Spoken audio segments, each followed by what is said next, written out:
Good evening, ladies and gentlemen. If you've just joined the telecast, broadcasting live out of the Claremont RSL, this is the A-grade Billiards and Snooker Grand Final between the Claremont RSL and the Billiards Yacht Club. The first matches are underway. You can see on the snooker table, Steve Hayes from Billiards is just about to fire. His opponent is Phil Woodham from Claremont. Meanwhile, on the billiards table, John Mathewson from the Billiards Yacht Club is playing Matthew White from the Claremont RSL. We're live streaming out of the Claremont RSL, which is in Bilton Street, Tasmania. And of course, this event is brought to you by Steadfast Taswide, the major sponsors of the Southern Tasmanian Billiards and Snooker Association, also the major sponsor of the Tassie Association. Just to give you an idea of the format tonight, there is 5 in a team. The draw has been done, and the order of play in the snooker is 3-1-2. All matches are over the best of 3 for a maximum of 100 minutes. Each player will play only the first frame of their match, and then meanwhile they will resume their match in the second set to finish the best of 3. By that time, the 2 billiard matches, which are over 1 hour, should be concluded, and we'll then use both tables. The new format with the single frame is to ensure that every player gets a game in the grand final, as to oppose to our previous method, where it was possible for someone to miss a match in every one of the grand finals, particularly if a team winning won the night 3-0. So it's a race to 3. There are 5 players in the team, so best of 5.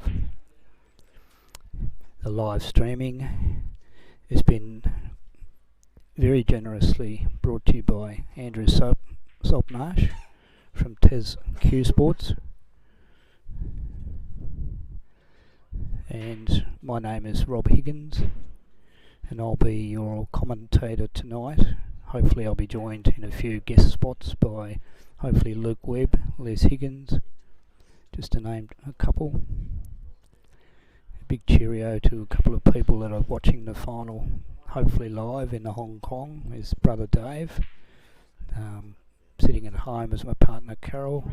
So hopefully you guys are tuned in, along with the Northwest guys like Bobby Boucher and Jared Wicks. Hopefully Gary Elliott in the north of the state. Graham Pickett, just to name a few. And of course our state president Rex Swain. You can see that Phil has made a bright start in this match.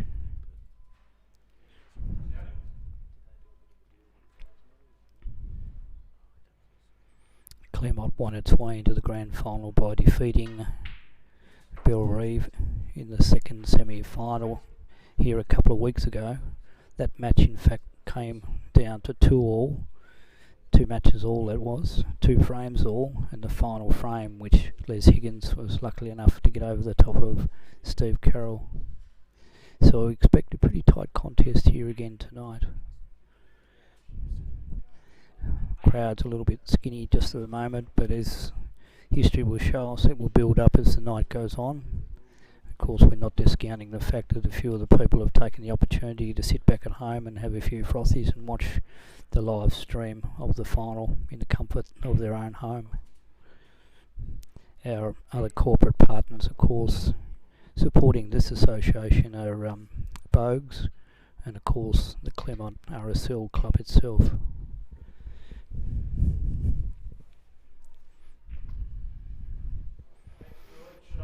Phil's played a blinder there. You can see that red that Steve just walked past, which was exposed. So he obviously couldn't leave that on. You can see from the low shot, he's left Steve really no shot. So Steve is probably contemplating going across the table, but I'd suggest that brown is his nemesis there, because obviously the ball that you don't want to leave.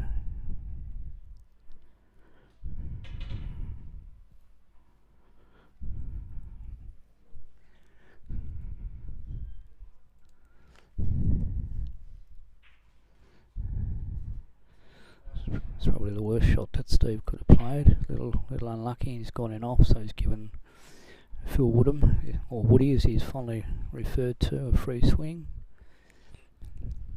Colours are pretty tight, the major colours, which only the principal ball, the blue, being a floating ball.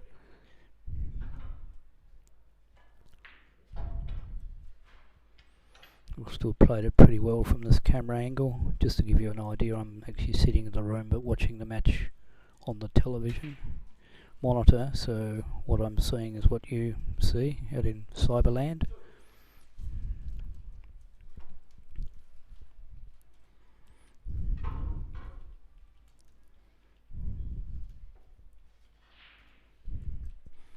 I think Salty's online and probably sending a Facebook update to remind everybody to tune into the match. Or in fact the live stream may have dropped out, so I'm talking to myself.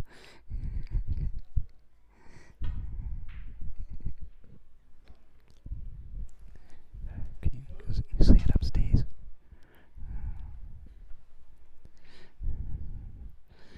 Just repeating, if you've just joined the telecast, this is the Southern Tasmanian Billiards and Snooker Association A-Grade Grand Final being played between the Belrivia Yacht Club and the Claremont RSL. The match is being televised live out of the Claremont RSL tonight. 5 players per team, so it's a race of 3 matches to decide the grand final. And firing right at the moment is Phil Woodham from the Claremont RSL Club. His opponent is Steve Hayes from the Belrivia Yacht Club. And the billiards match in the background that you can see there is Matthew White, who just struck the ball. And his opponent is John Matheson from the Belrivia Yacht Club. The referee on the billiards match is one of our best southern billiards referees in Mike Pollard. And of course refereeing the first frame is the stalwart of the association and Dennis Watts from the Norfolk RSL.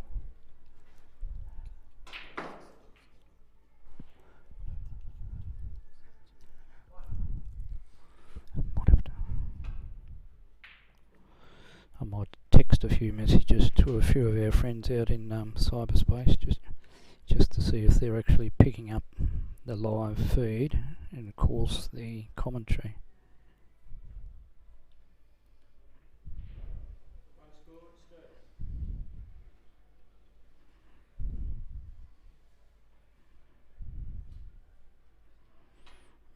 I haven't gone, folks. I'm just texting. I'm not a fast texter.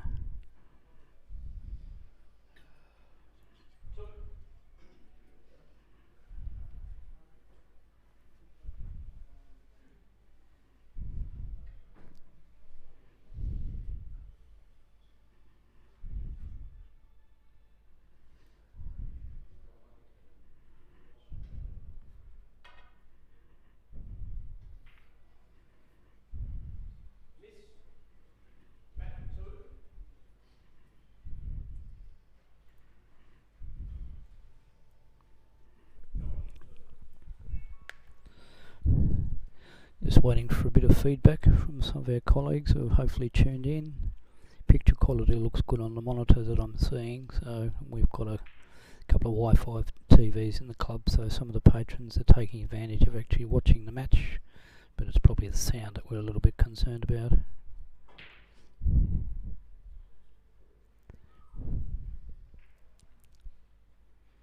Early days in the first frame, Phil Woodham from the Claremont RSL against Steve Hayes.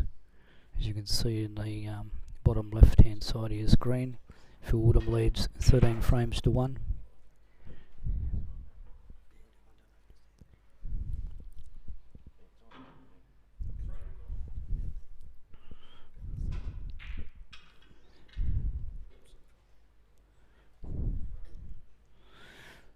And as you can see in the background, there's a few patrons starting to gather, as there's a want over the last few years. The crowd generally tends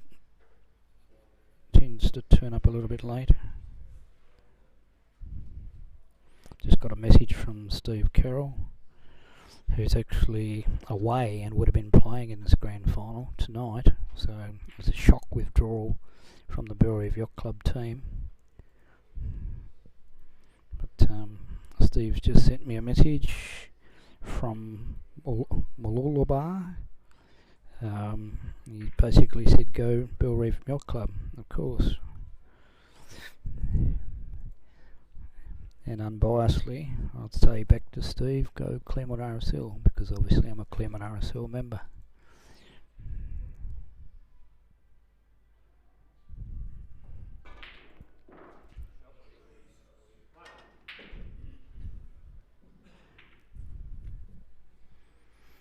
Just an update on that earlier call. Phil Woodham actually leads 13 points to 1, not 13 frames to 1. As one of our people have tuned in, who picked up first mistake for the night, and Andrew Saltmarsh is recording them on a piece of paper. This event is brought to you by the major sponsor of the Southern Association, Steadfast Taswide Insurance Brokers. So for all your insurance needs, please give them a call. I'm sure they'll be happy to look after you. You're watching the Southern Tasmanian A-Grade Grand Final match between Claremont RSL and the Bell Reef Yacht Club. In the Billiards, in case you've just joined the telecast, the draw for the Billiards is the number 2 player first, followed by number 1. So Matt White from the Claremont RSL is playing John Mathewson from the Bell Reef Yacht Club. Early days, and Matt White leads 36 to 13. And that match is expected to be a close tussle. The Billiards is played over 1 hour, and the Snooker is played over the best of 3 frames. However, it's timed to a maximum of 100 minutes. Something we've been doing in Tassie for the last 10 to 12 years is timing every snooker match that we play. Initially, when we tried the experiment, there were timed out matches, but it has to be said, I can't remember the last time we've had a timed out match in a major event. It allows us to organise the matches in a timely manner. You sort of know when they're going to start and stop, which is a good thing if you're planning your schedules. And I think it's a model that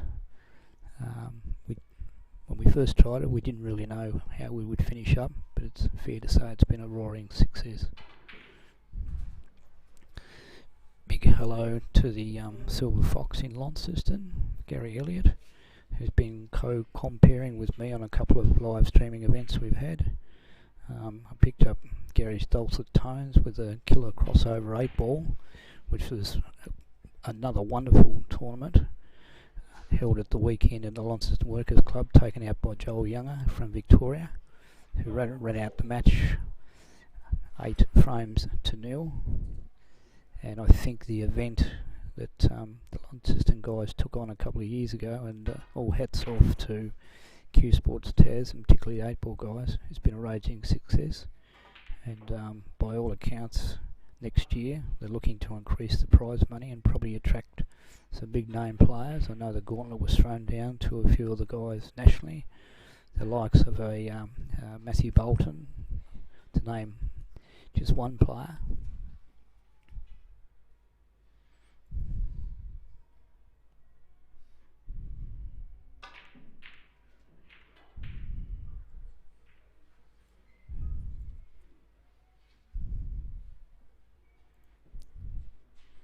Shot by Woody. I'm just seeing if he's got a shot on the red.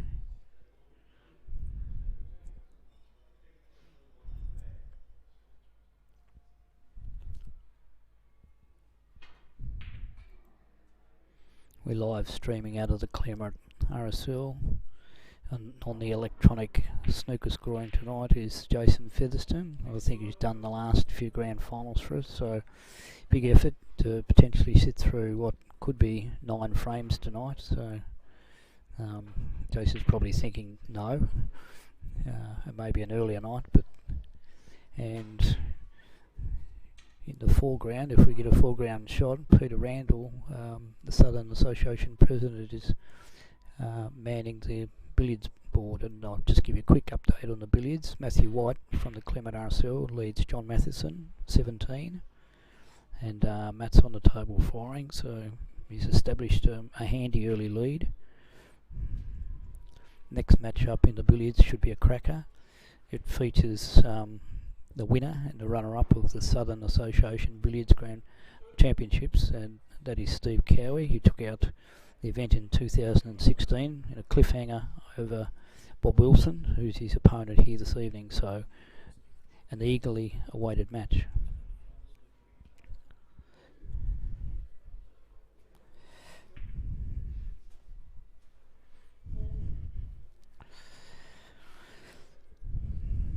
Notice Dennis Watts has gone for the ball marker because the player wants the ball cleaned.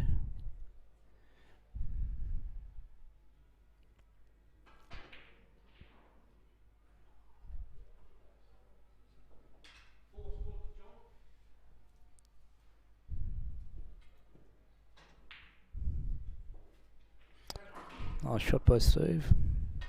A good posse on the blue ball. Should be able to stun off this.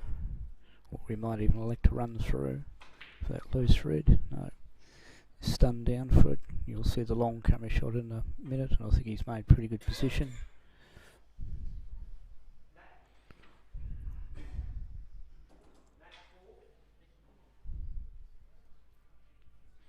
Just an update on the billiards match. Matthew White from the Claremont RSL leads John Matheson 21 points. Early days, of course, probably been playing about 15 minutes.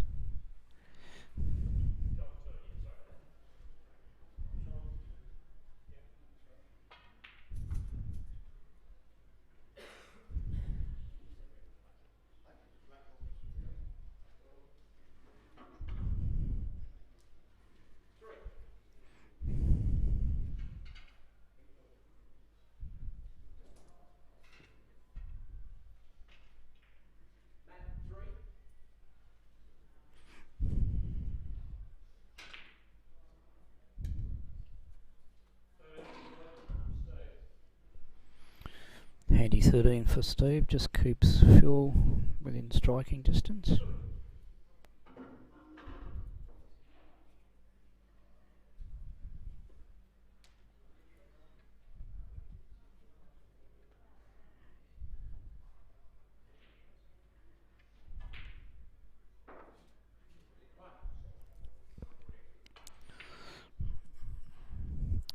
Nice shot by Woody, big occasion player. Right in the background there you can see Terry Collins, one of Australia's premier referees, and sitting next to him is brother Les, recently returned from Egypt, the World 6 Red Snooker Championship. The boys had a great time. He was accompanied by Luke Webb and Tracy Barnes, who all represented Australia for the best part of 2.5 to 3 weeks, I believe it was. So, the ball just kept coming towards me then. I had to duck out of the way. Uncharacteristic foul by Steve Hayes.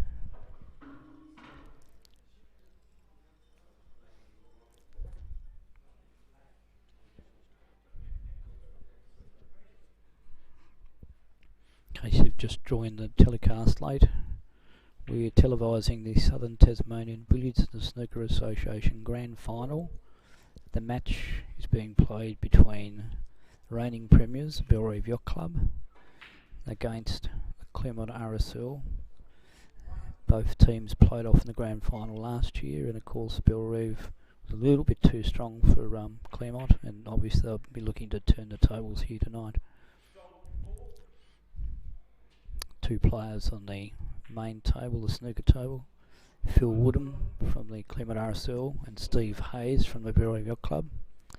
Meanwhile, on the billiards match, which will be to my right, will probably come up into view shortly, Matthew White from the Claremont RSL leads John Matheson from the Belrive Yacht Club 48 to 29, probably 20 minutes into their 60-minute match. The format comprises 3 snooker players playing the best of 3 frames, and there are 2 billiard matches over 1 hour. The Southern Association introduced a new format this year which will allow every player to participate in the grand final, so that even though this is a best of 3 match that you're watching live, they'll only play the first frame, and then the next match will come onto this table, and that will feature Les Higgins and Mark Hudson.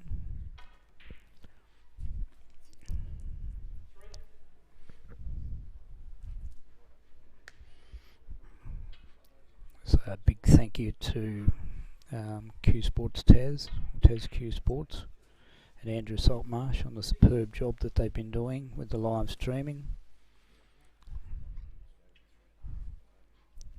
We recently did the National 6 Red Snooker Championship out of the Launceston Workers Club, which was won by Kurt Dunham, Tasmanian born and bred, even though he lives in Victoria, who's now on the pro snooker scene.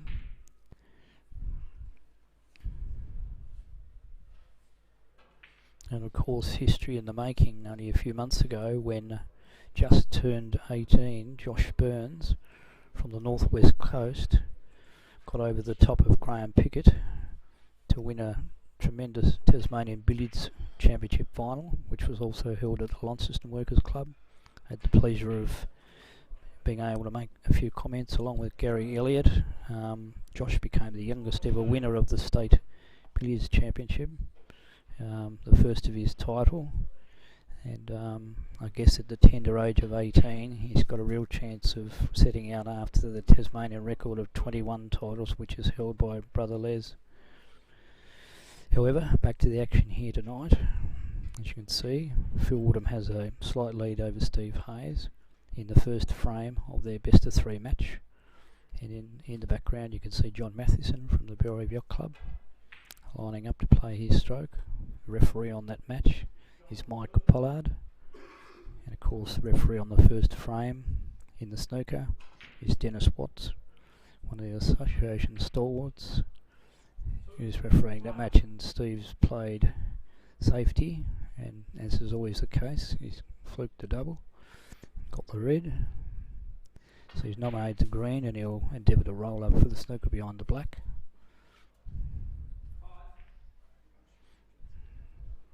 Tricky angle from here. It looks like he may have given Woody a little bit of a slight messy to come out of it. Dennis is having a good look. Now Woody's having a good look. Thought Steve probably could have done a little bit better and made that a bit closer to the black, which would have made it a very difficult shot.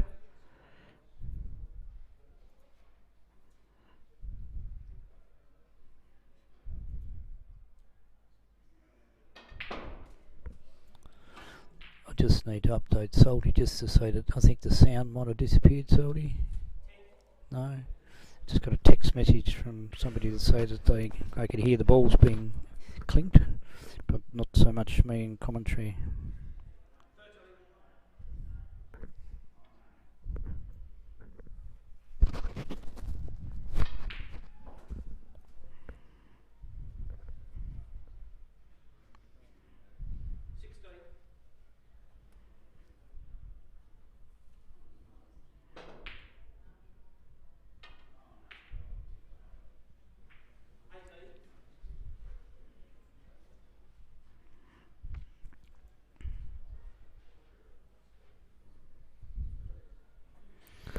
So anybody who's online and happens to be watching in or listening to the match, if you can just give me a quick text.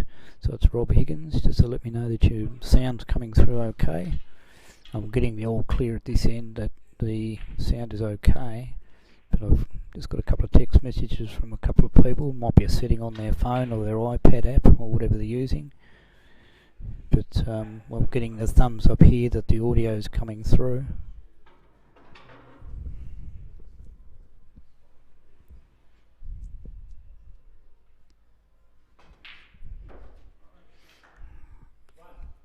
I'm just getting Jace, who's on the live feed, the live scoring in the snooker, just to let me know if you can actually hear the sound. That according to Andrew Saltmarsh, who's running all the camera gears and the side shots and all that sort of thing, and the audio, and I'm actually looking at that. Everything looks to have a green light.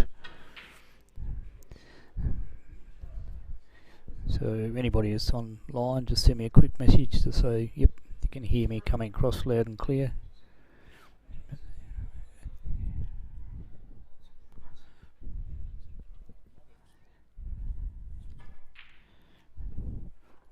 thumbs up from Jason to say that the sound is quite good, because I can actually hear myself on repeat because there's about a 20-second delay.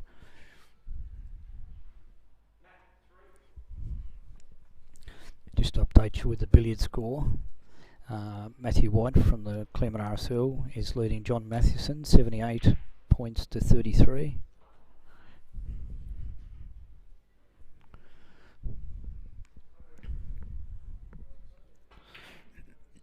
The billiard matches are played over 1 hour.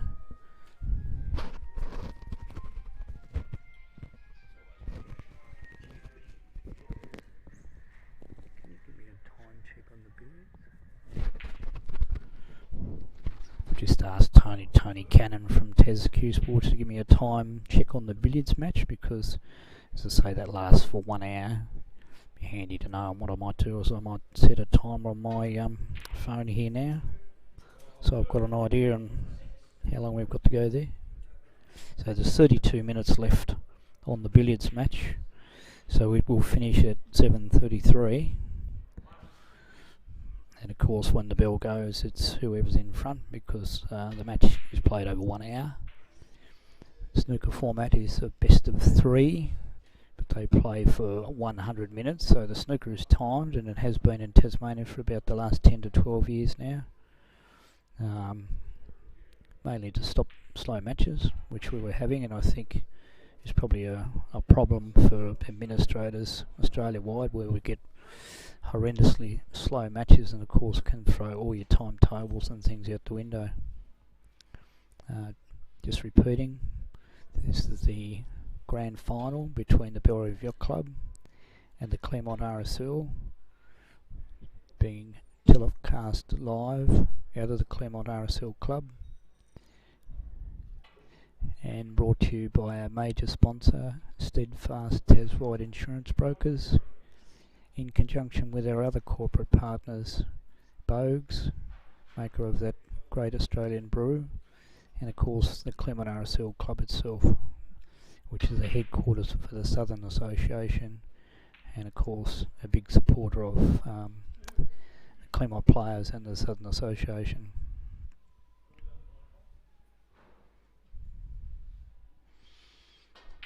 As you can see, there's not a lot of action in this first frame. Obviously it's a tense situation. You like to get that one frame lead, and then you have a rest, so to speak, while the other two matches come on and play their single frames and then resume. And of course this is a grand final, so there's no tomorrow, so obviously both players are feeling a little bit nervous. But Phil Woodham from the Claremont RSL is leading Steve Hayes from the Billiards Yacht Club 26 to 21. It's a race to 3 matches, two billiard matches and 3 snooker matches. I think you all saw it live, and the crowd gave the indication. Woody almost followed it in.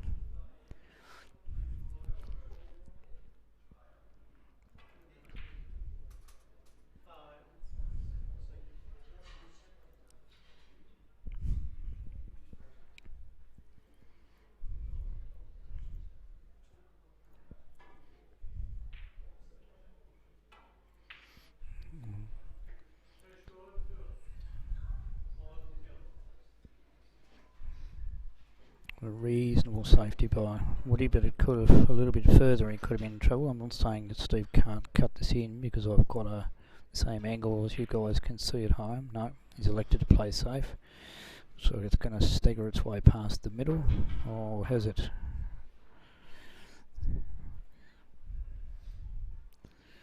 It's one of those ones you've virtually got to miss to hit to pot it, if that makes sense. Woody didn't take any chances.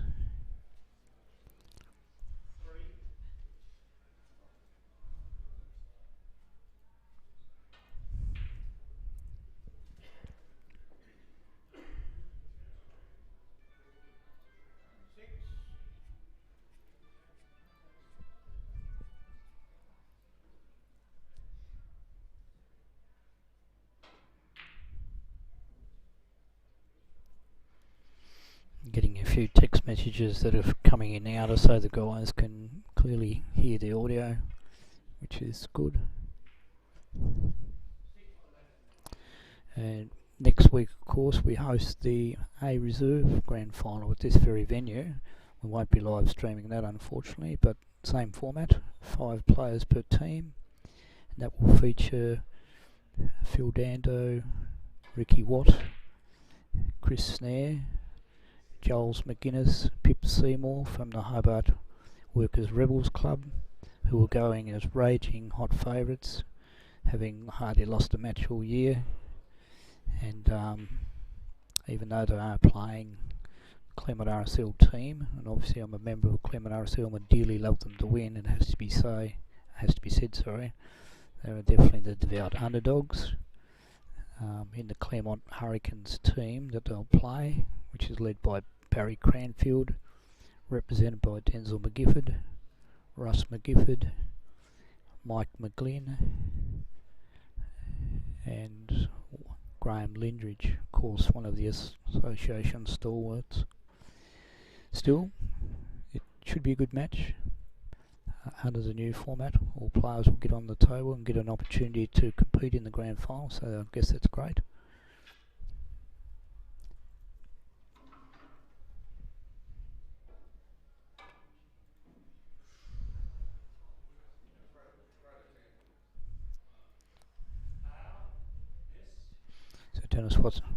Dennis Watts has called a miss.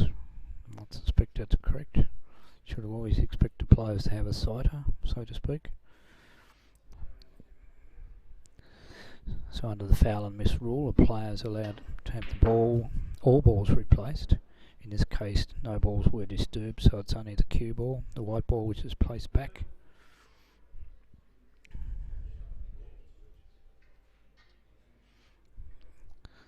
So Dennis being very fussy about the ball.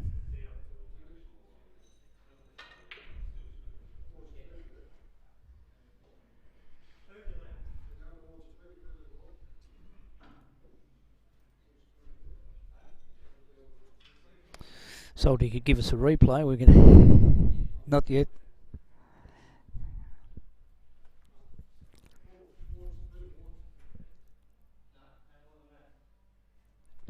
The referee's call. The referee's made up his mind. He had some helpful comments from the crowd, and of course the player.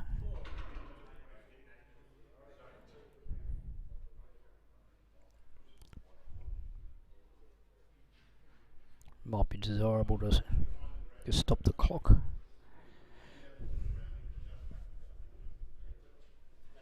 Should stop the clock. I've asked Jason Featherston to stop the clock because they're taking an inordinate amount of time to decide on this thing, so we'll probably allow 30 seconds, Jace, before you resume the button. This obviously is part of the match, but it obviously shouldn't constitute a delay in the proceedings, particularly when both players are playing against the clock. So Jason's about to press the restart.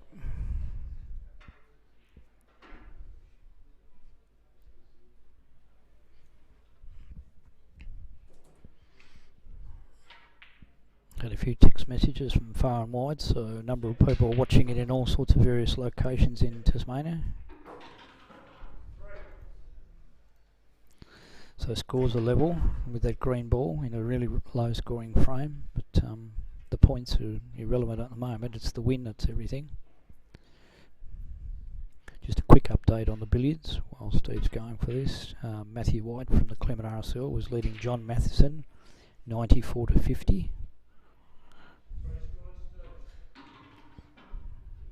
They've got 22 minutes to go. That's in the billiards match, over 1 hour.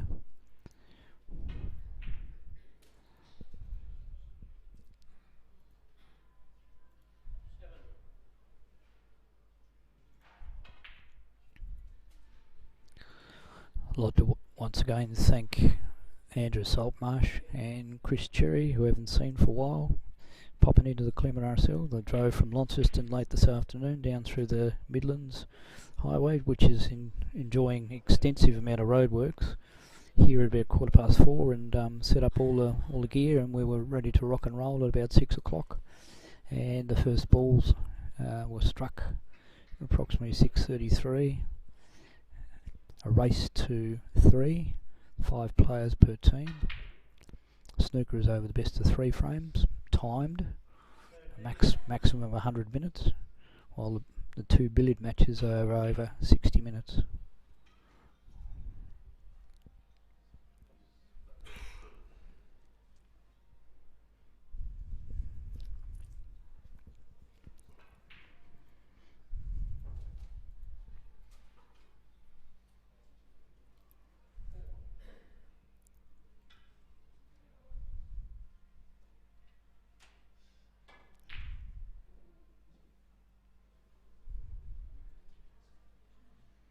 Attempted safety by Woody then, but he's given Steve a chance, and his saving grace is the blue. From my position, looks relatively safe, but it's still cuttable. But as I say, the blue will be the issue. Oh, he's overcut it badly. Got out of it, jawed, and left it relatively safe. So now suddenly it's Woody's problem. Just an update on the billiards. Matthew White from the Claremont RSL was leading John Matheson 107 to 56.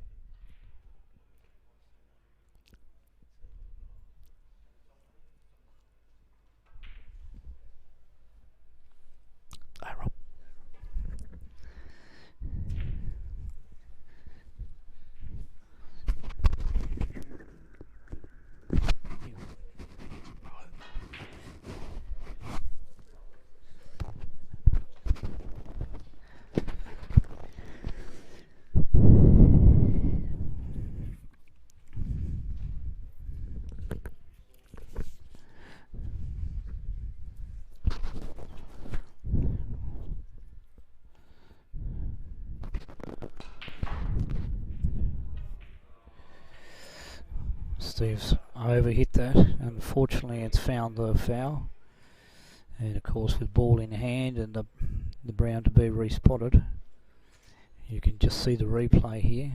He's just overhit. He's had too much side and it's dragged it down. We can see what he was trying to do, get down so he can get behind the blue. So it's a narrow lead to Phil Woodham from the Claremont RSL, 32 to 28 over Steve Hayes.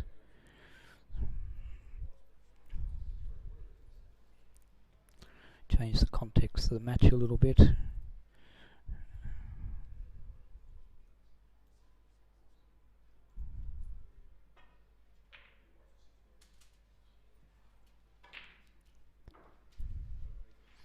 Nice pot by Woody. Be interesting to see if that blue is on. I've got the same angle that you guys have got watching it. I think when I had a long shot before, I wasn't too sure whether it was on or not, but if you can get it, go to a long way to winning this frame.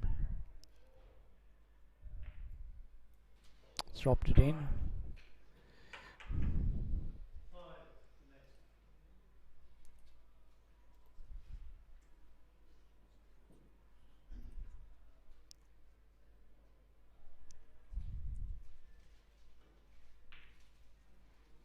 No.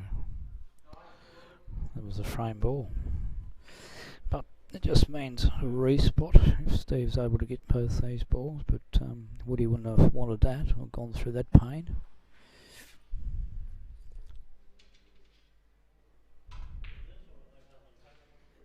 Steve's taken the pink because he needs 2 blacks to force the respotted first frame.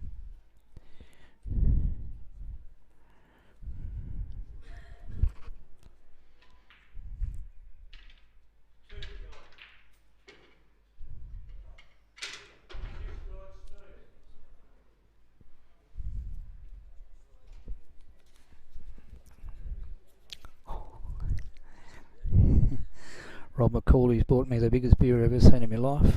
Not sure if I should drink it.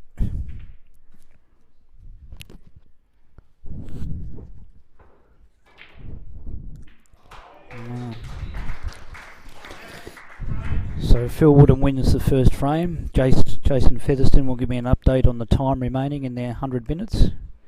So he's got 58 minutes and 15 seconds in which to play the balance of their potentially 2 frames. Next match up is eagerly awaited clash. Les Higgins, fresh back from Egypt from the World 6 Red, is about to take on Mark Hudson, who was a runner-up in last year's Southern Snooker Championship final, so this should be a good match as well. Mark, very, very competitive player, and of course Les needs no introduction. 21-time winner of the Tasmanian Billiards Championship, and of course 17-time Tasmanian Snooker Champion. So Les has been playing a lot the last couple of years, but he's made a bit of a comeback this year, and of course the first frame will be everything in this match. Mark quite capable.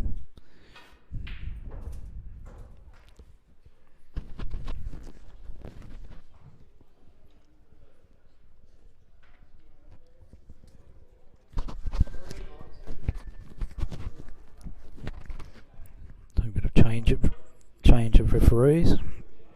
Terry Collins, one of Australia's foremost referees, to do the first frame of this best of 3 match.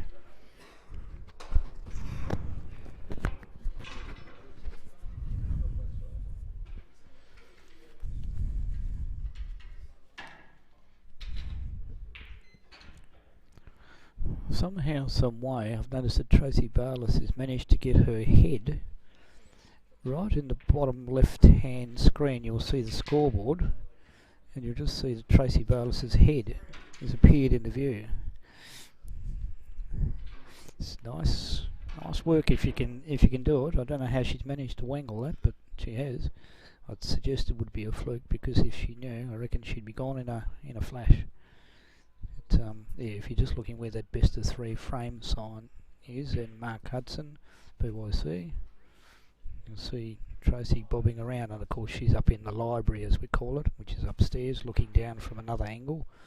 Claremont RSL, one of the premier venues in Tasmania, if not Australia. The 3 tables are actually down in a pit area, and you'll see when the camera swings up to the long shot that people can get up the top and have a look down.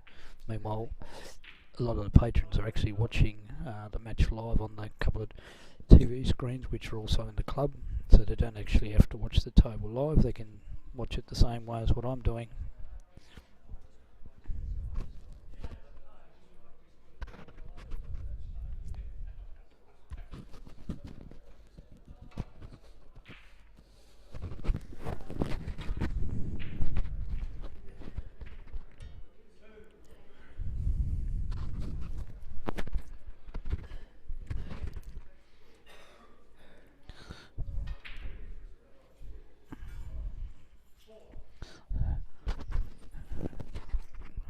Grand final is being televised live out of the Claremont RSL, and it features last year's premiers and the Billiards Yacht Club taking on Claremont RSL.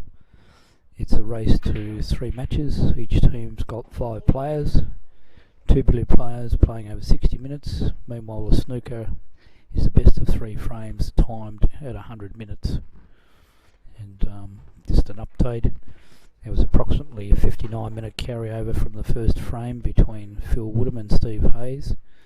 So once Les and Mark complete their first frame, the last match will come up between Bill Boofler from the Billiards Yacht Club and Paul Miller from the Claremont RSL. They'll play their single frame, and then Phil and Steve Hayes will resume hostilities and play out their 58 minutes. So if Phil was to win the frame, he'd win it 2-0, but if Steve Hayes won the frame, 1-1, and they'd complete the match, hopefully within the time frame. We've got a couple of little safety valves in place, just in case the players are getting close to time. If all the reds have been potted and neither player requires a snooker, the match is played out to its natural conclusion. So in other words, the clock is switched off. Very, very unusual to have a timed out match.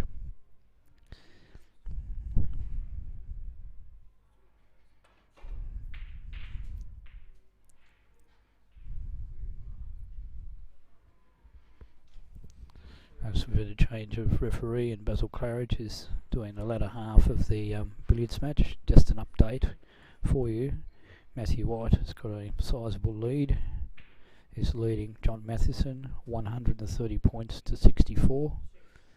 Of course, Matt White, this will be his last competition game in Tasmania and for the Claremont RSL, as he's moving back permanently to Victoria, so he'll be a big loss to this particular team. And we'll be sad to see him go because we've formed a really good bond with him.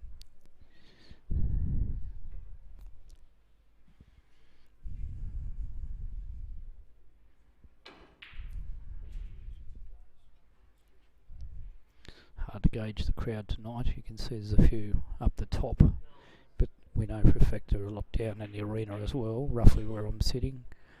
And of course we've got some other patrons up at the main bar who've taken the advantage to watch the live stream on the quite large TV that's above the 8-ball tables. And you're watching the Southern Tasmanian Billiards and Snooker Association A-grade Grand Final, brought to you by Steadfast Taswide Insurance Brokers, in of course conjunction and cooperation with the Claremont RSL SA Club, and of course Bogues, who is our other corporate partner. There's his uncharacteristically missed that pink, he's not happy. He had a number of reds as an option if he'd have pocketed that. This now gives Mark golden opportunity to get in and make a few.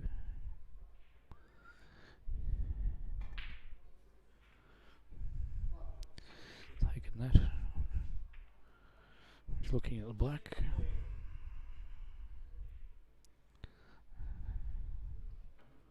So the black's ball, probably get a kiss on the red and stay within the vicinity of these reds, although he's looking to stun off it.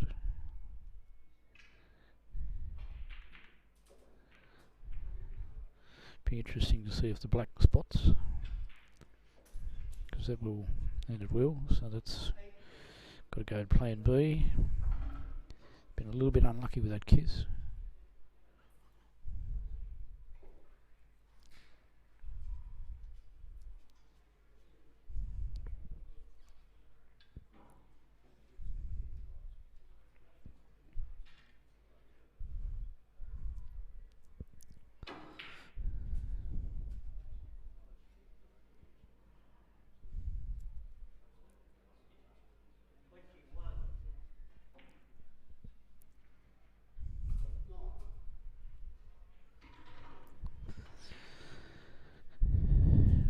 Just in the billiards, which has got approximately nine minutes to go.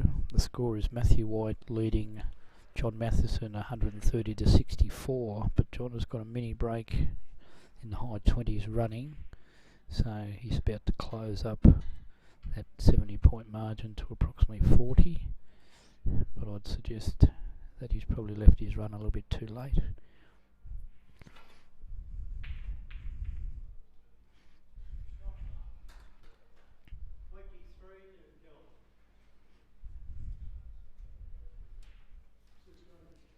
So just a score update in the billiards. It's Matt White 130, John Matheson 87.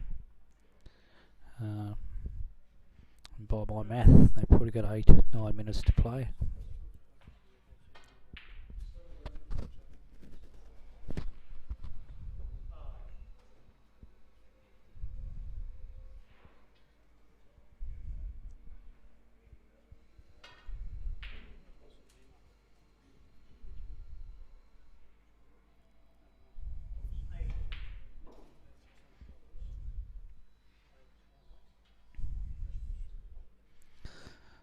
So far that miss by Les on the pink has been very costly. Mark's on a break of 24 at the moment.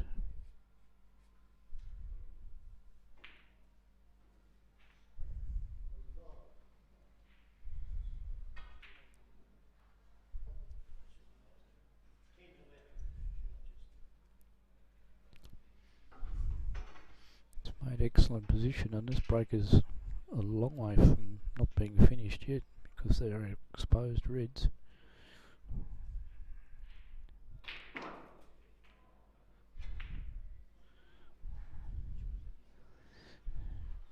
think it'd be be disappointed with that shot. From my angle, it's a bit hard to tell. I can see the table in the foreground, but I don't believe there's an easy red on. Whereas you need to hit it a bit harder and come high, and he had a choice of 3 or 4 reds, or even a couple of reds around the middle. So he could have put a very big space between him and Les. Not saying he can't pot this red, but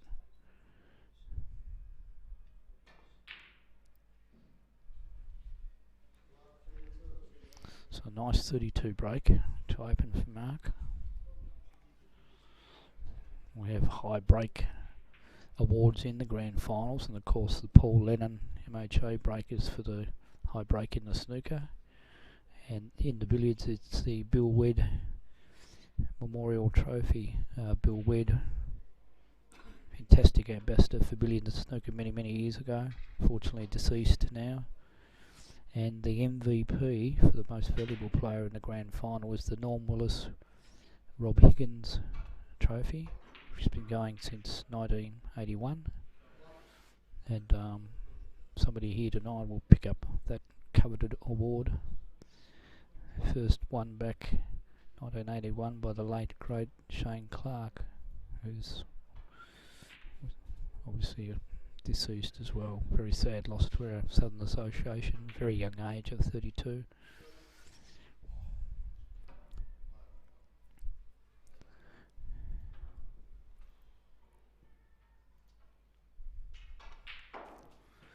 This is Les's chance to claw back at 32 that Mark put on the board.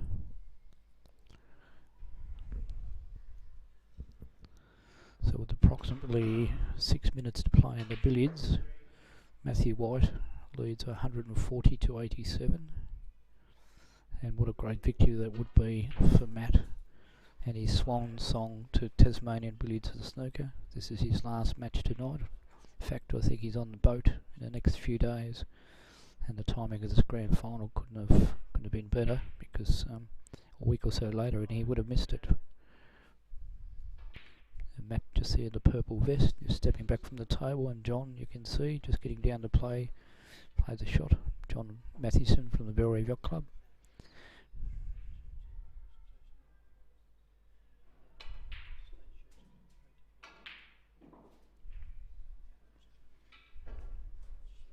Nice shot by Les. Stayed down and really pushed through that ball. If you can get that red in front of him, he's looking at him past the pink. So he's not quite on, so he's got to go to, although he's having another look, so I won't discount it just yet.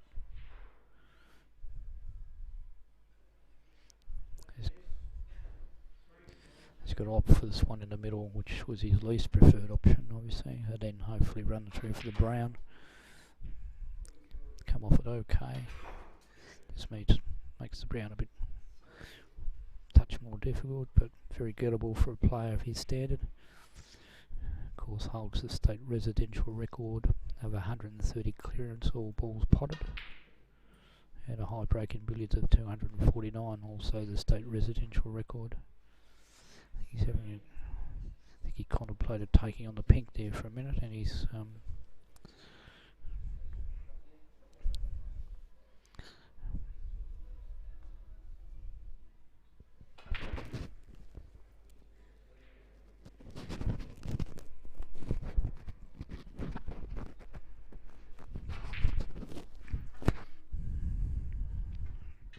doesn't want to disturb that blue, which he did, but he's got out of it.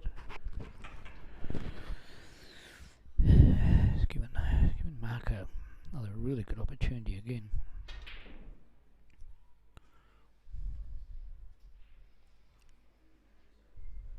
A couple of uncharacteristic misses by Les. It's the pressure of the situation, obviously, because there's no tomorrow.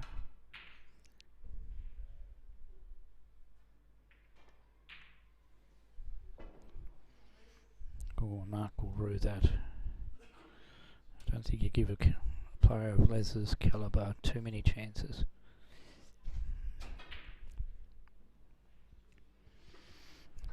Just repeating Les Tracy Barlis and Luke Webb recently represented Australia in the World Six Red, which was held in Egypt, and they spent the best part of 3 weeks over there. Wonderful experience by all accounts.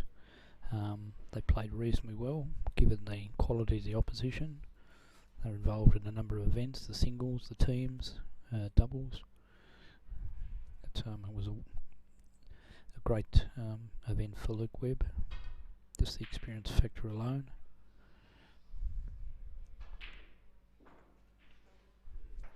Good authoritative shot by Leaves then.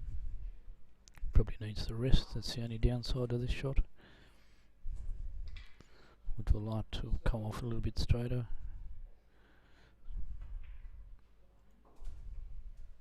It's made it a touch awkward, but you'd expect him to make this.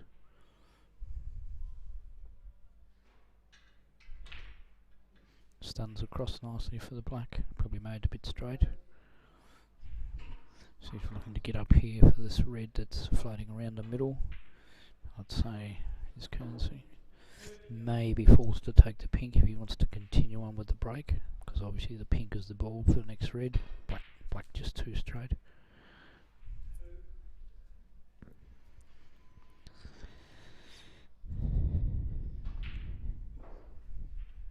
Nice shot.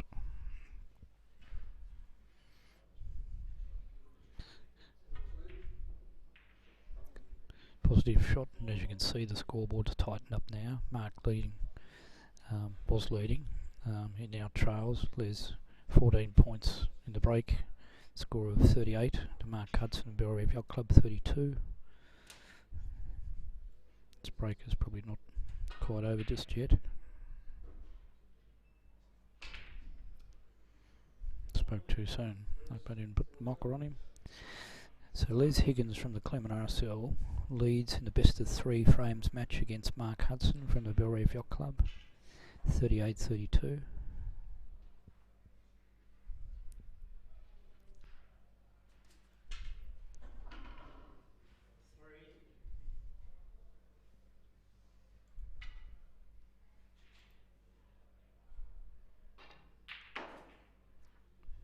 Nice pot by Mark.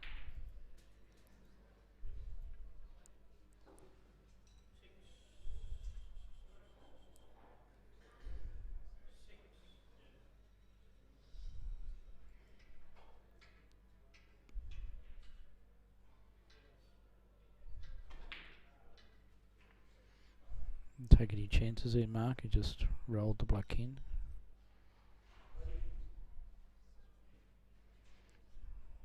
Himself a chance of a shot to nothing here on the red.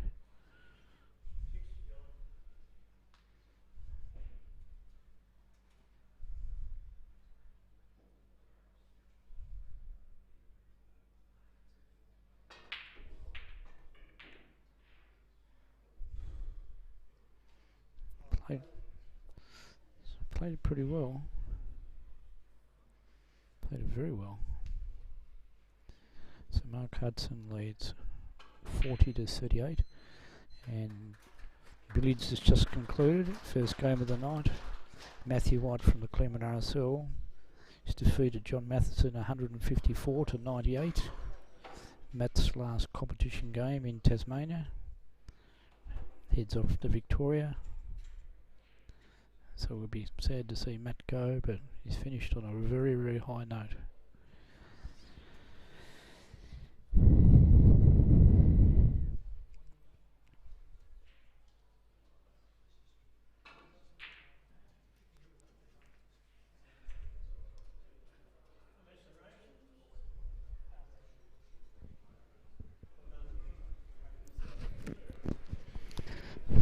Billiard matchup is Bob Wilson from the Billiards Yacht Club going in against Steve Cowie. Both of them had some epic tussles over the last few months, with Steve Cowie winning the Southern Billiards Championship against Bob, who looked all over a winner in the final, but Steve mowed him down in the last 5 or 6 minutes. So this will be an interesting matchup here tonight. One of the key games on offer. Mark's played a tremendous shot then, and looks like he may have snookered Les.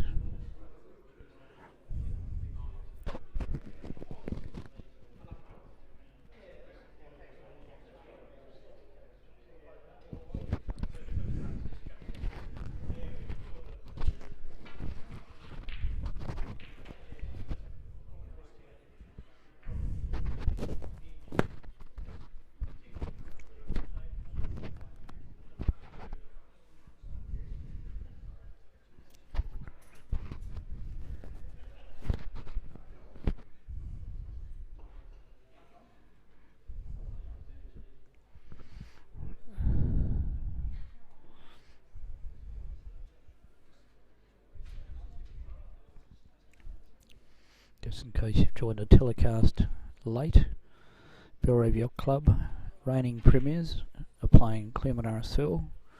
It's a race to 3, so 5 players per team in the Southern Tasmanian Billiards at the Snooker Association A-Grade Grand Final.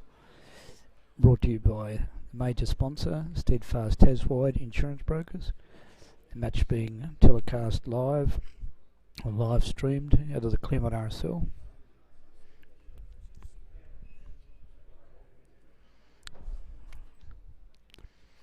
So it's a race to 3 matches, so obviously Claremont have got 1 on the board.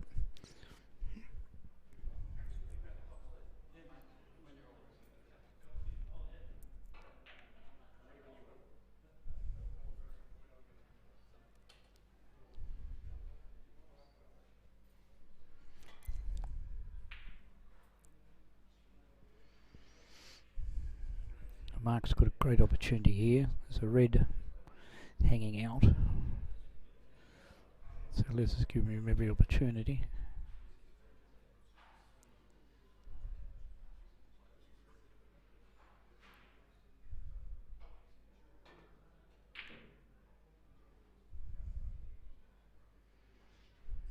Where's it going to go? I think he's got lucky and he's got a cover, much to the wry smile of Les.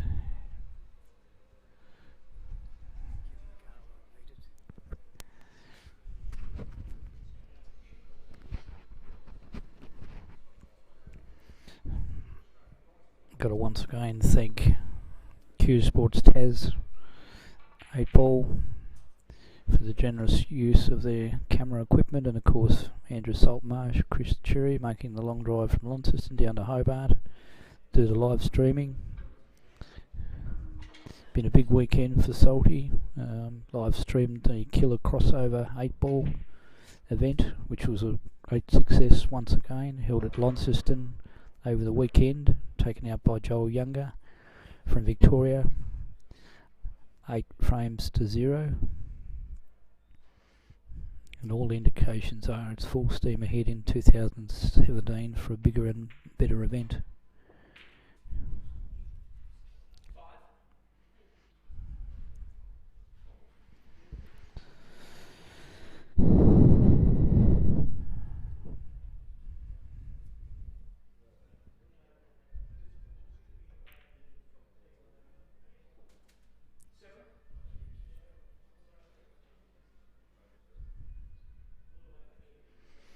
I thought there was a butterfly in the room floating around, but it's Salty with the mouse pointer.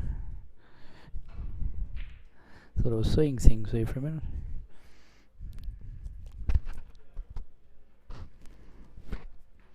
Just for any of you who are watching the telecast live, a text message just to let us know, or myself know, and it's Rob Higgins in commentary.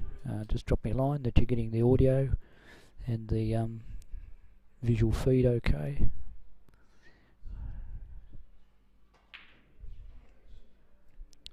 On the billiard table in the background, Bob Wilson from the Billiards Yacht Club is playing Steve Cowie, the Claremont RSL. Referee for the match, the first half session, is Mike Pollard. And of course the referee in the snooker is one of Australia's best referees in Terry Collins.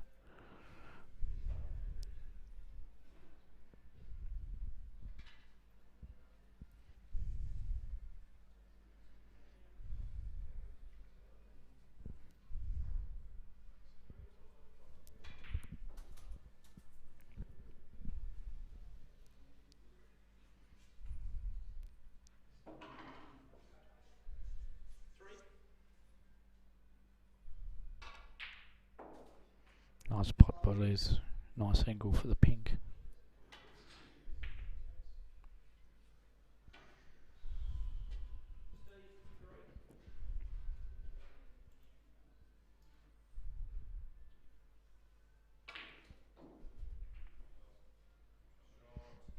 Needs a bounce, no, it's probably good enough.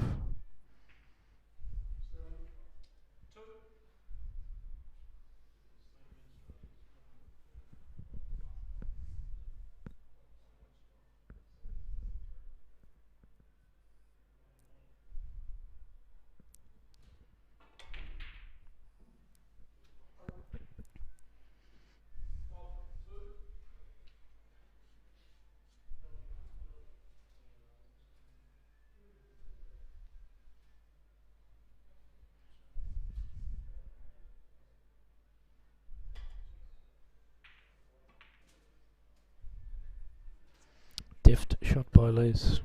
Had to hold for that red.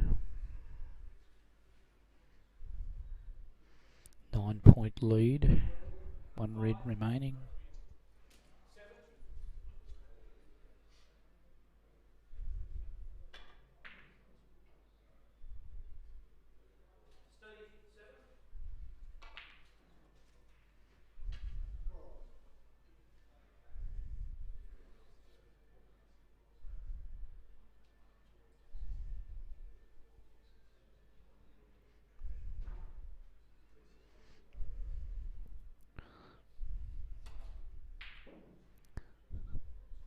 Les will probably take the green to stun back for the yellow.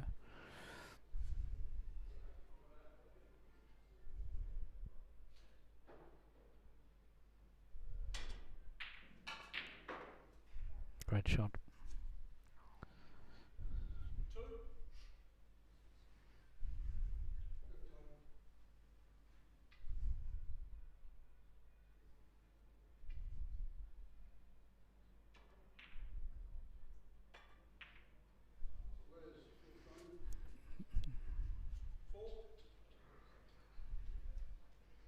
Well, you would have backed Les to a pot at that. 19 out of 20 times.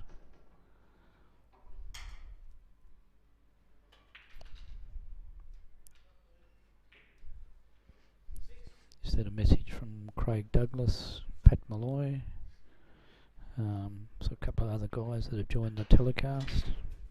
Glad to hear from you guys.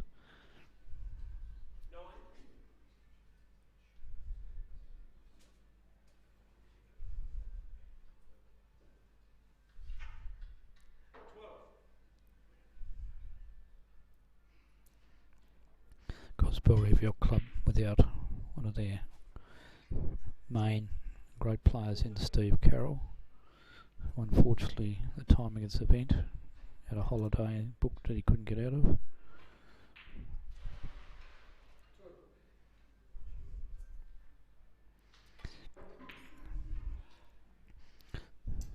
So that's forced a change in the Belrive Yacht Club lineup, with Bill Bufler coming in at number 2, which will be the next match. He'll be on against Paul Miller from the Claremont RSL.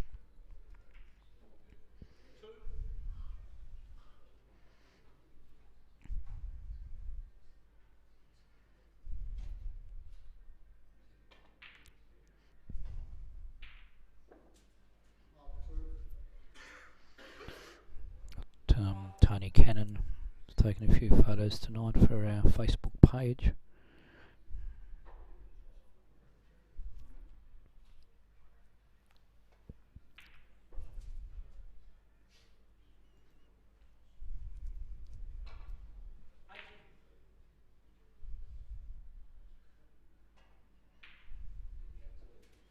Les won't be happy with that.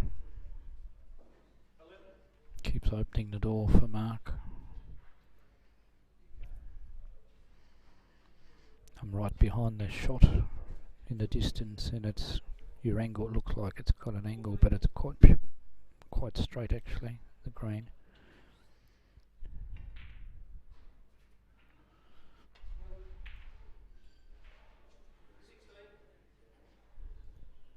So 8 points the difference. Anybody's game.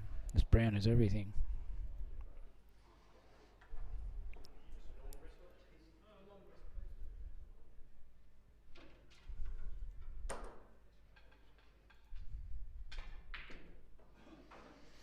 Had to hit it firm to get up for the blue.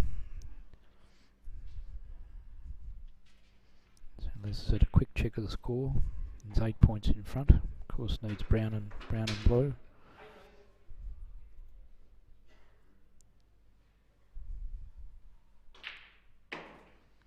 Let's bang that in.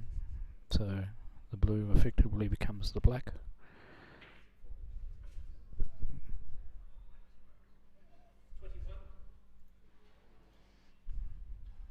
So Les needs the blue.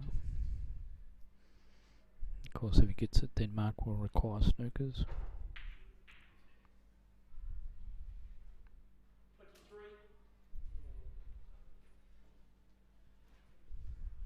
26.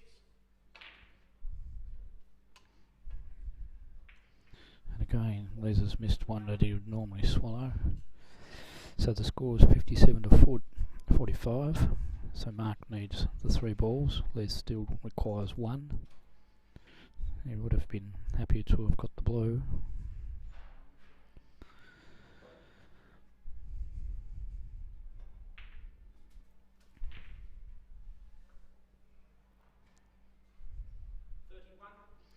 Just an update in the billiards match. Bob Wilson with a break of 31, which has raced out to a 53 to 11 point lead over Steve Cowie in the 1 hour billiard match, which has been played on the other table. And of course, once this billiard match is completed, the balance of the snooker will resume on that table as well.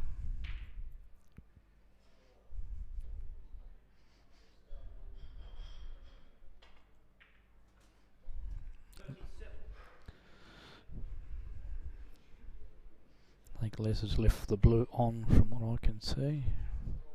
There looks to be enough of a gap for him to be able to cut this in. Not sure if he was intentionally trying for the double. I'd suggest he was going for the snooker.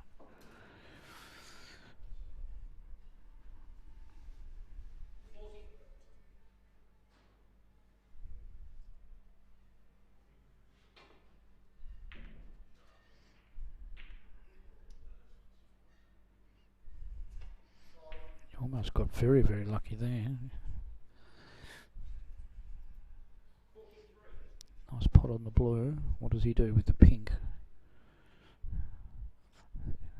Camera angle gives you the deceiving angle. It looks like he can cut it in, which he may be able to do, but I suggest it's very fine.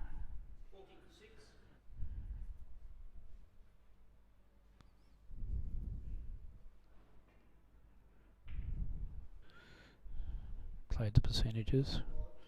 Good shot. He's given Les the opportunity to put the white back behind the black though. The old Les of old would eat these.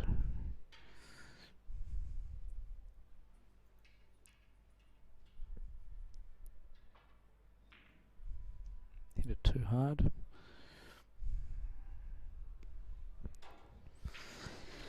So the frame is delicately poised. Ideally the players would like to go to the break, either player that is, leading 1-0, so this is a crucial frame in the best of 3 frames match. Snooker's best of 3, timed to a duration of 100 minutes, so there's a carryover time from this first frame.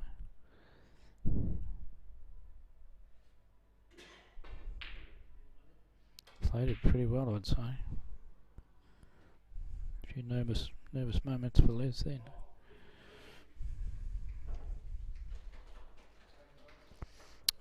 Bob Wilson's just knocked in a handy 53 break in the billiards. It was raced out 63 to 22.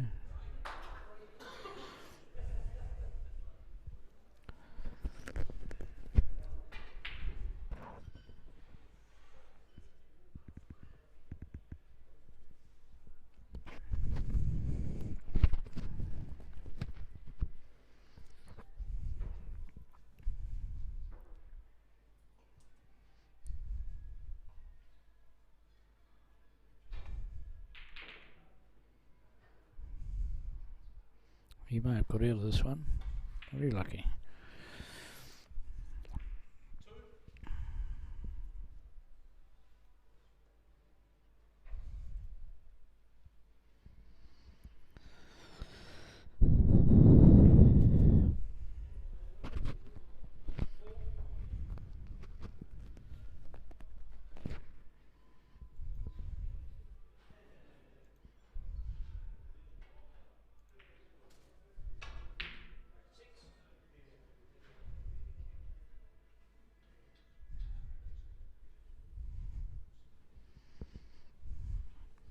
Let's give it Mark a chance again to cut this in.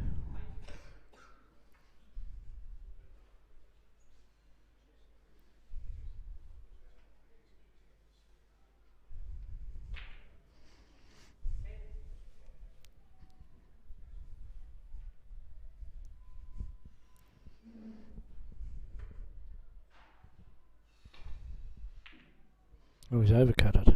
You wouldn't believe it, but he's got safe.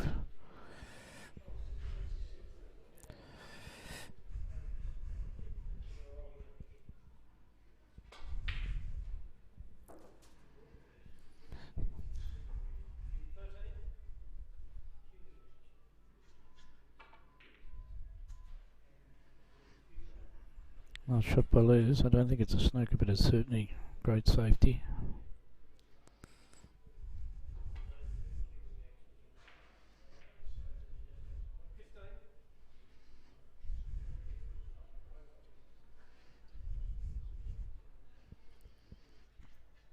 Just repeating in the billiards match, Bob Wilson from the Belrive Yacht Club is playing Steve Cowie, the Southern Billiards champion, Claremont RSL. Bob is leading 78 to 22, early going of course. Either player, 100 break players. Well, ladies and gentlemen, we all saw it live. A magnificent effort by Mark then.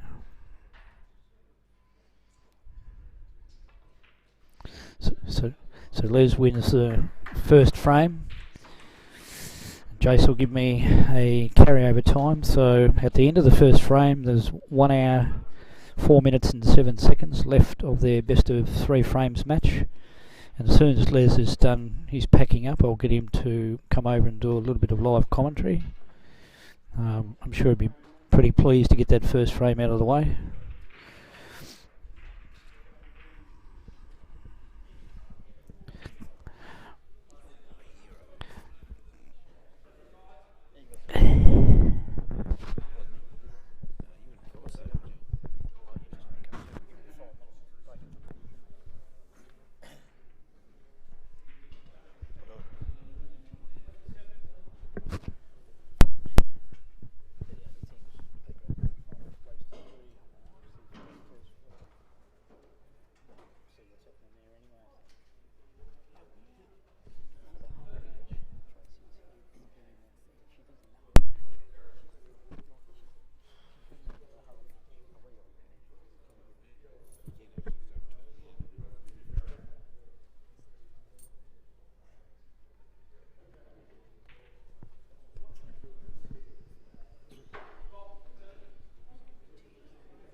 Against Mark Hudson. Mark played quite well.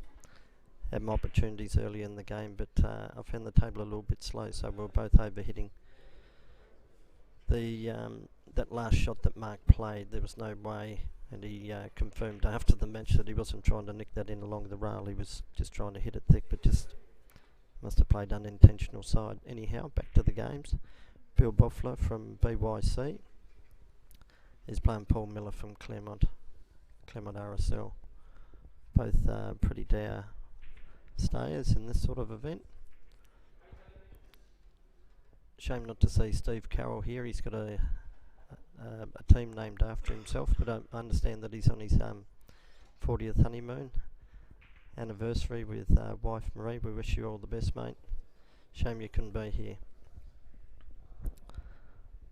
Looks like a pretty open game to start with here. Black's nice and open. A few reds scattered.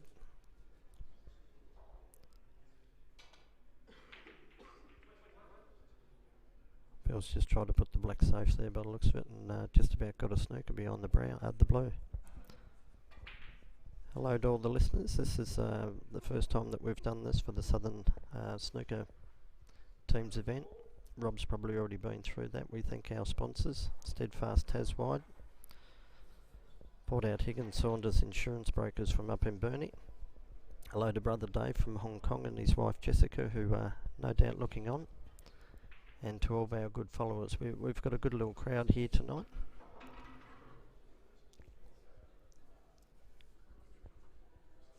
Darren Hay from New Norfolk is our esteemed referee for this match.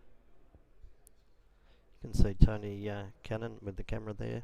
Does a fantastic job for Q Sports in general. Got young Jason Featherston on the scoreboard. Long task, Jace, but you do a wonderful job. Well done.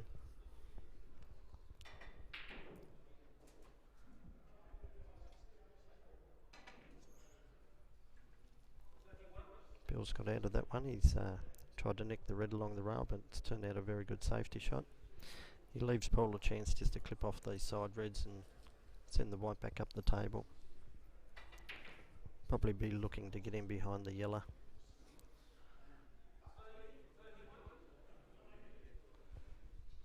Got a good game in the billiards. Bob Wilson's dashed away to 93. Steve Cowie 53 at the moment.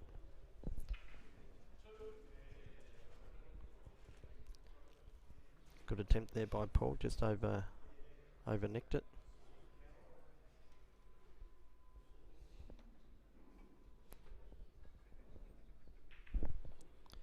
Great thanks again to Andrew Saltmarsh, who does a fantastic job with the live streaming. They've got the National 8-Ball Championships coming up in Launceston this year.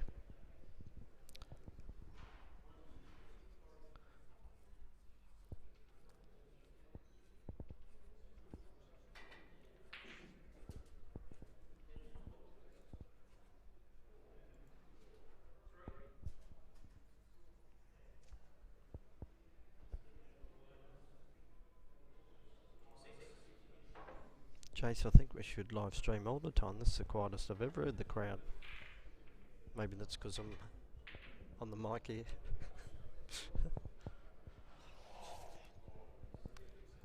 Paul's played a cracker there. Bill's just got to watch when he clips off those reds that he doesn't hit into the black here and leave the white down the table. I think he's just got enough gap there to hit that. As he has. Now Paul's got an opportunity to try a pot.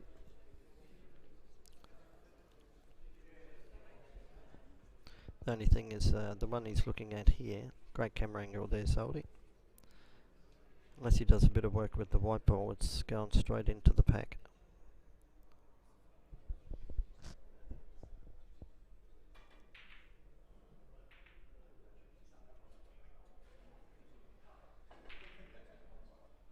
Just slightly overcut it. I'm tipping this is going to be a real battle, this game. Both very capable players.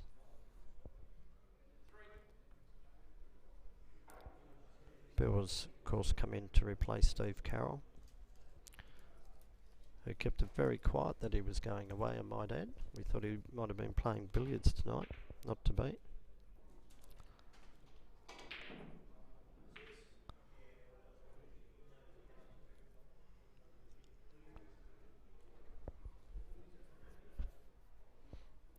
Bill's had a crack at one there. He hasn't left much on by the looks of it.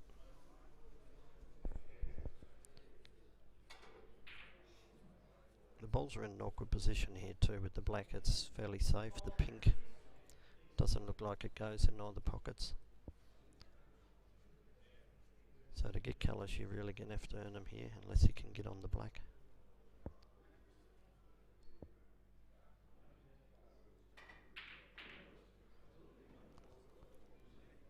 Like just to play a safety, it's always the ball that you hit can bring you undone if that red keeps on rolling. Possible chance for potting the centre pocket, red next to the pink ball.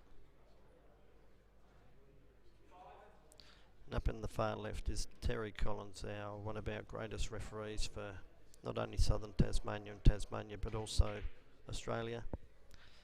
Travelled around the world, and Terry and brother Robert Higgins always go away to the goldfields. Very well respected there. They do the honours in administration and so forth.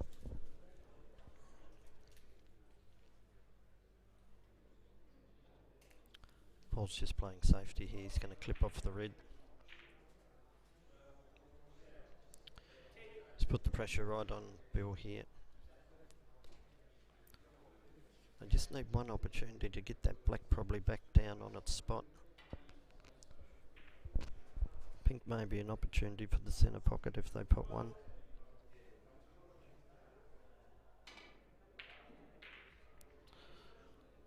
Well, that certainly opened them up.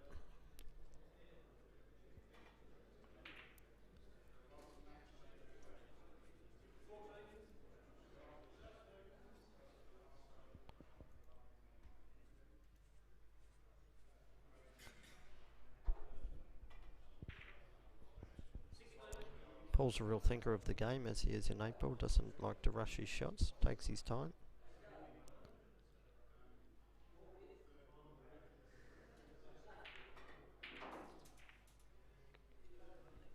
He's missed that, but these centre pockets are a bit tricky, particularly if you play them slow. It's a very heavy nap. Table's playing a bit on the slow side.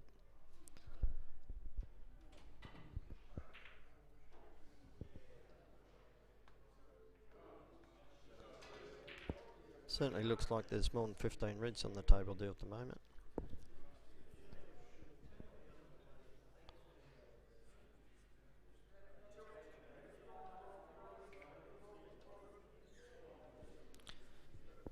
So no reds to go down yet. They just need an opportunity to get a red and get on a colour, open the game up a bit, play a bit more free flowing. You can see in the distance there the billiards as well.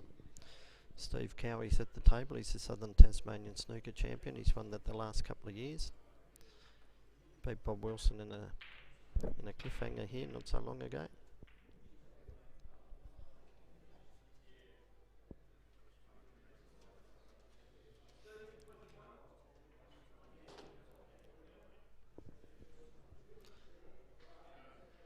Okay, Bill's got a chance here to put this red.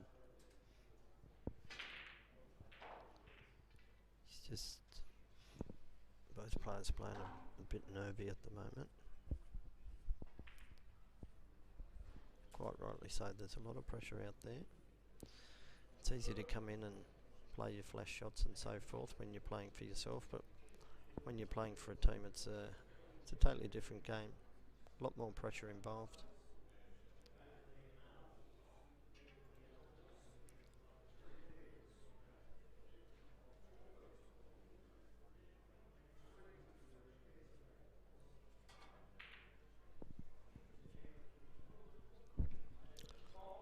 Paul Miller now, an opportunity.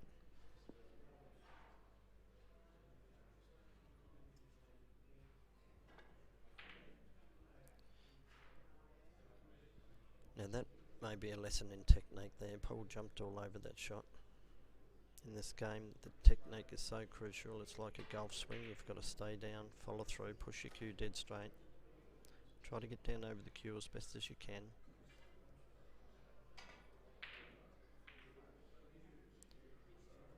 The guys they're having a horror run here at the moment.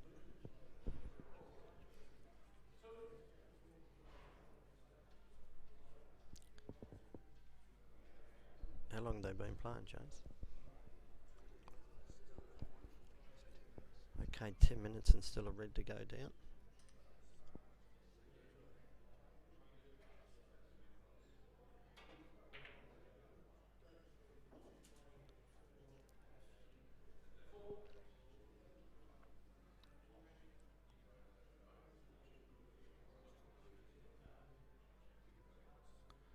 Sometimes you can overthink the shot. Your first selection's generally your best selection.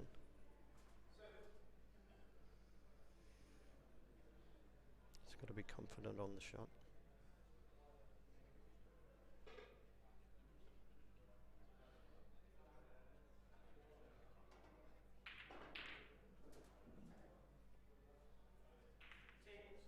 Good safety there by Paul. Sent the white right up in the balk there. That's where the pros like to be, even though there's a fair scattering of reds down there. Looking at the table live, it doesn't look like to be a lot on. If you do happen to cash one on this, the colours are tricky, even though the pink's out now.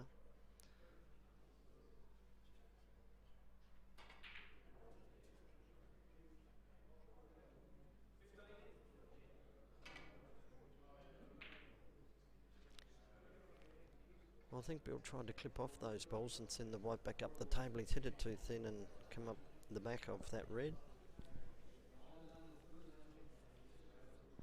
So Paul Miller back at the table here. Paul's had a great season with Claremont. He's played well to get us into the finals.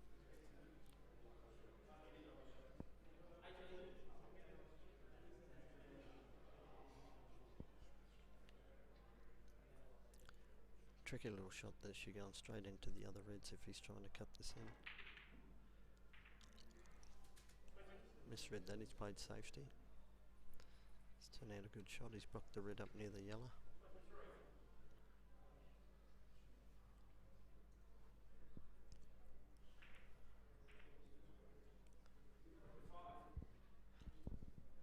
Bob Wilson on the other table on break at 25. He leads at the moment 103 to 80, so that one's really in the balance.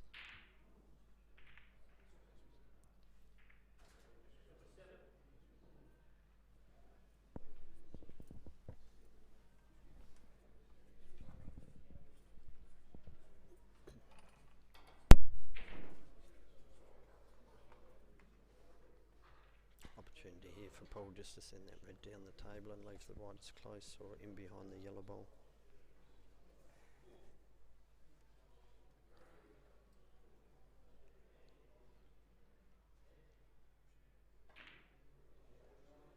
Yeah, he's played it very well.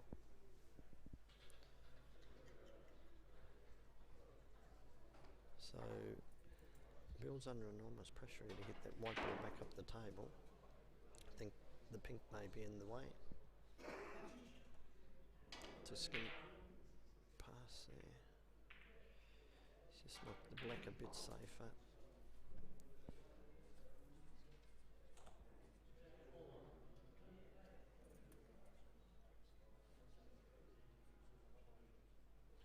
Paul's got to reach over the black here. It's an awkward shot.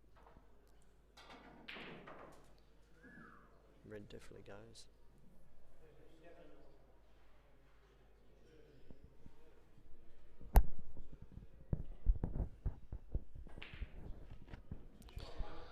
And that's the first red of the match, and it's a cracker. He's right on the pink here. 14 minutes. Well worth waiting for. Okay, so he should just stun this pink in the centre pocket. It doesn't look like the pink will go back on the spot. You've got those two reds that are blocking it, so the pink then goes on the highest spot available, being the black spot.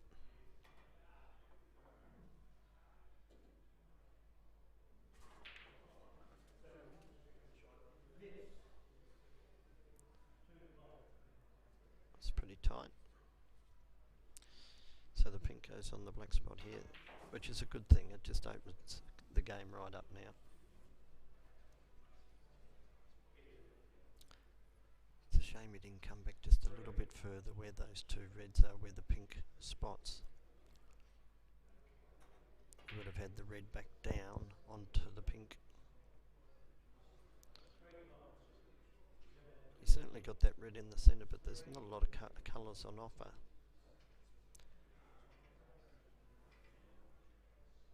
Pot that and perhaps the yellow or the brown next shot.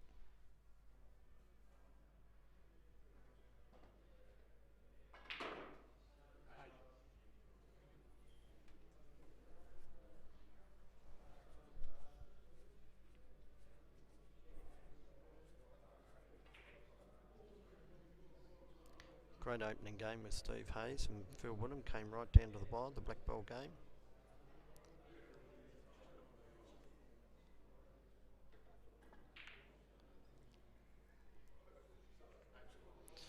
I did notice, and Phil Woodham said to me after his game, he said the balls are getting a lot of kicks, bit of moisture in the air.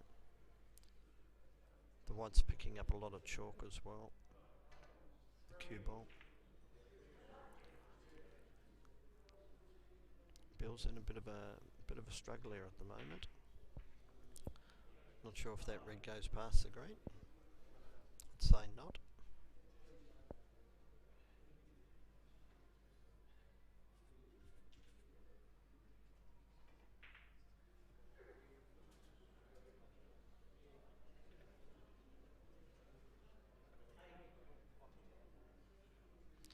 So the billiard scores 145 Bob Wilson from Belrive. Steve Cowie's on a little bit of a break here, brings him up to about 90, so it's 50 odd the points to diff. Steve's got him in a fairly good position, down top of the table.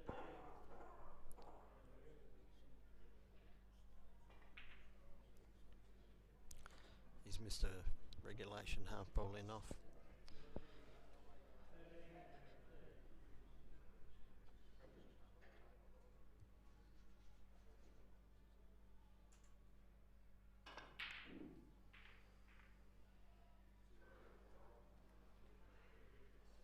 Again, the guys are really having to earn their points here on the snooker table.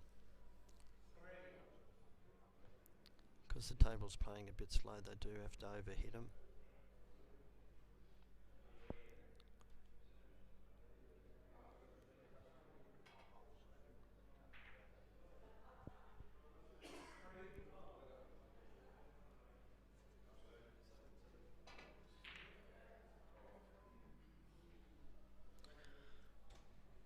Bill nearly opened his account there with a great attempt.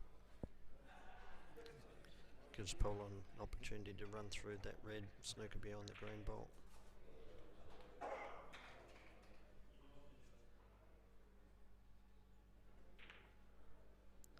He's copped it a little bit thick, but I think it's alright.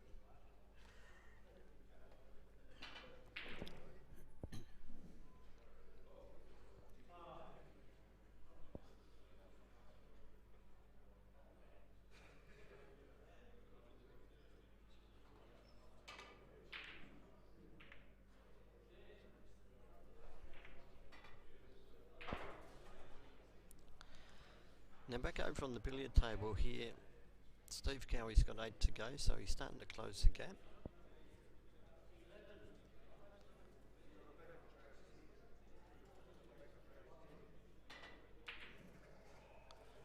Just missed that cannon there.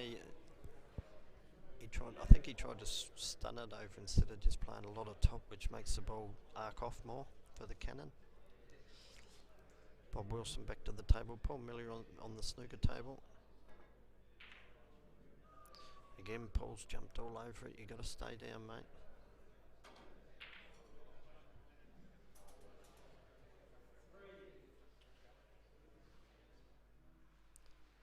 Bill's got a big chance for this red in the centre. Just float in. Stay for either the yellow or the green. He's overhit it, but I think it's alright. He's going to have to cash the yellow. You have to hit it low and really come out. He's played it perfect. He's been a bit unlucky.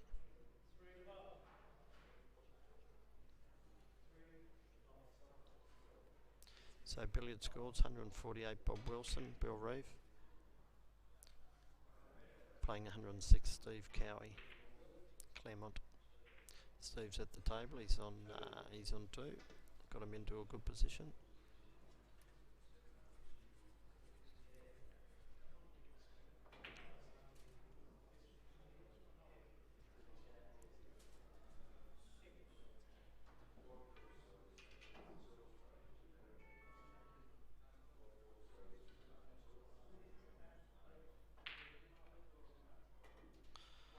Stayed down nice that time and he got the result.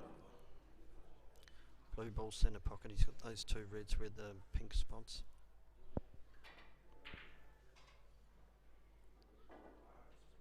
roller didn't come back out off the cush. He's elected to pump it in. He's just left it a bit hard now. The balls are certainly on, but it's just a bit tighter if it had come out off the rail.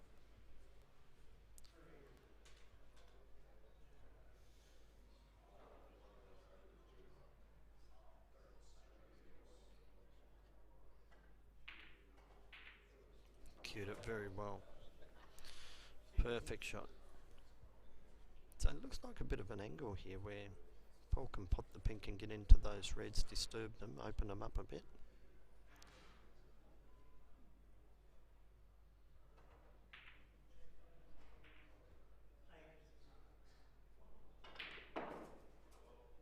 And it's turned out pretty good.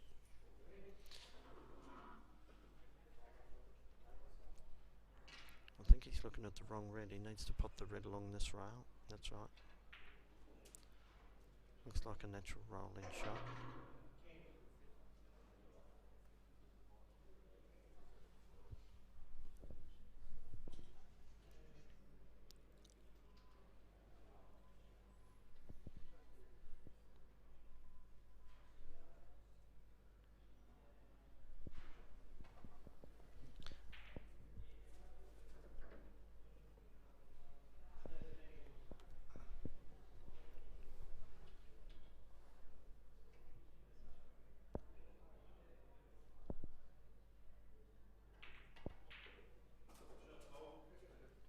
Great shot. That white really pulled up again.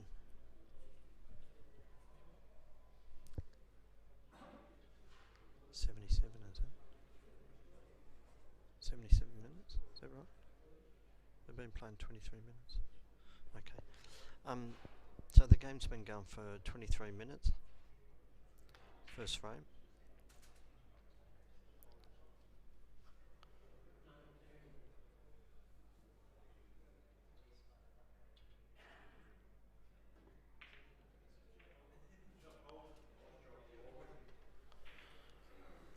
Great blue queuing over the top of those reds.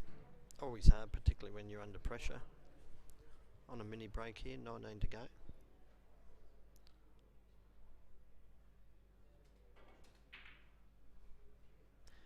Probably elect to take this red into the centre and just, if it misses, it should be fairly safe.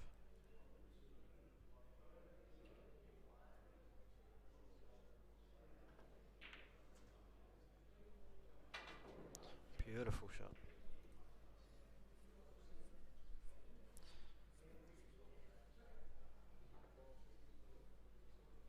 Equal 21. It's 20, isn't it? Yeah.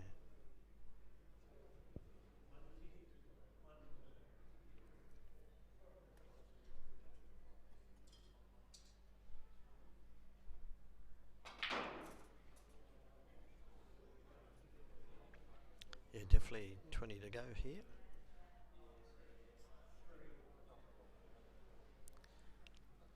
Just enough to put a bit of a hole in this game.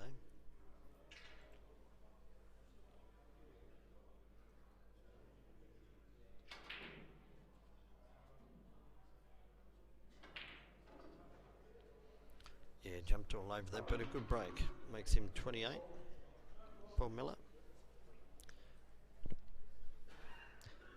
To Bill Boffler 3.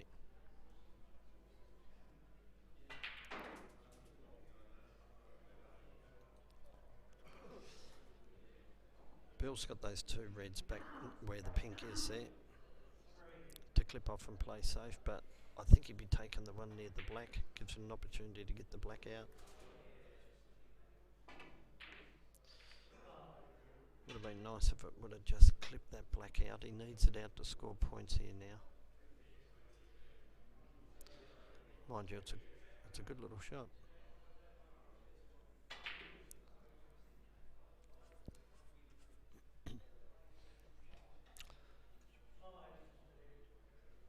So Bob Wilson from BYC, 175. Can't quite see Steve's score at the moment. 175 to 120s. Steve Cowie, Claremont. Bob's at the table, so he's put 50 on the scoreboard at the moment.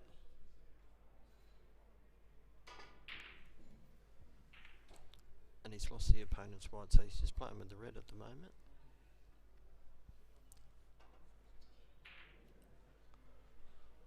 He's played a good shot, put the red just in balk. These are always tricky to get a cannon. You often get a double kiss off the yellow ball there on the billiard table, coming up and down the table. Steve's elected just to roll the opponent's white down, giving Bob a chance for a cannon off the white ball up onto the red.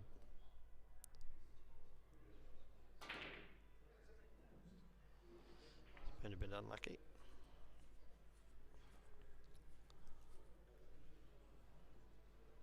So in the context of the snooker game, 25 lead at the moment is quite commanding where the colours are situated. Even though you've got the yellow and the brown down top of the table, you've got the pink and the black are safe. Blue's potable, but the reds are just in such an awful position.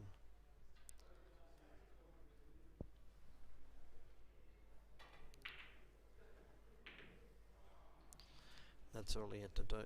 I noticed then it looked like another kick on the blue. So I don't know if the balls are dirty. I was just picking up a lot of chalk.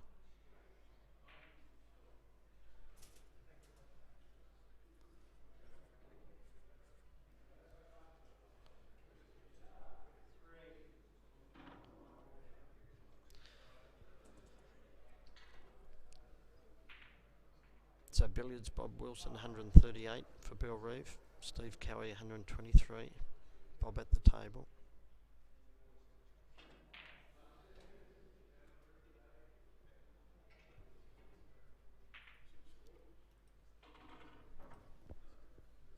Steve's got half a chance here on the snooker billiard table, sorry.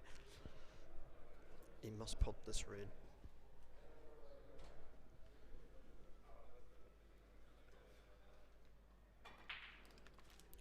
Which he has, and I think he's got up enough to go in off the yellow ball now, so he's got an opportunity just to touch off that yellow, bring it out and then play the drop cannon back down.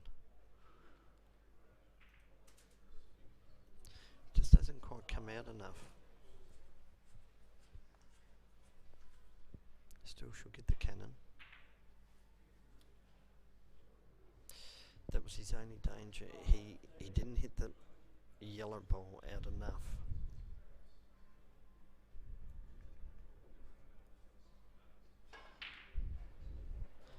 Great shot by Paul. Paul's really taking control of this game.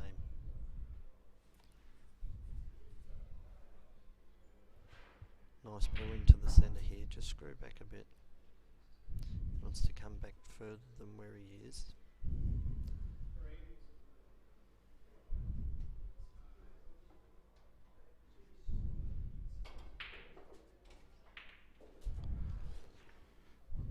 Whoa.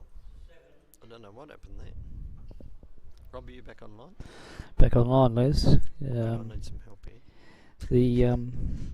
The night's evened up a little bit because Bob's got on top of Steve in the billiards, and by my quick math, there's probably only about 15, we'll be lucky to be about 15 minutes to go. So you'd think Bob, probably over his calibre, even though Steve's capable of a quick 50 break. Yeah, look, 60 points the diff. Steve's at the table here, it's certainly gettable.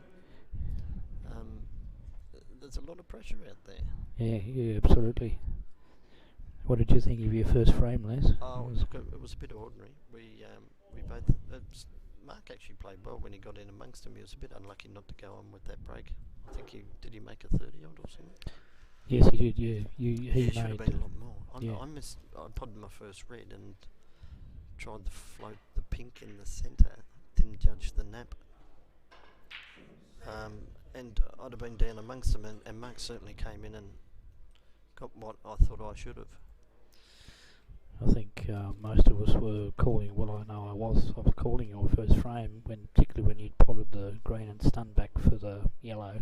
We just assumed you'd take the yellow and then of course the other green, but came down to a bit of a scrap in the Yeah, finish. I underhit the yellow, if you noticed, and with this heavy nap, it dragged it in. Again, I got the pace wrong. At the moment, it's not a real touch table. We're tending to overhit the balls. I think Salty's doing a little bit of adjusting to my audio. If anybody's online, we've got a couple of speakers going now, or a couple of microphones, I should say.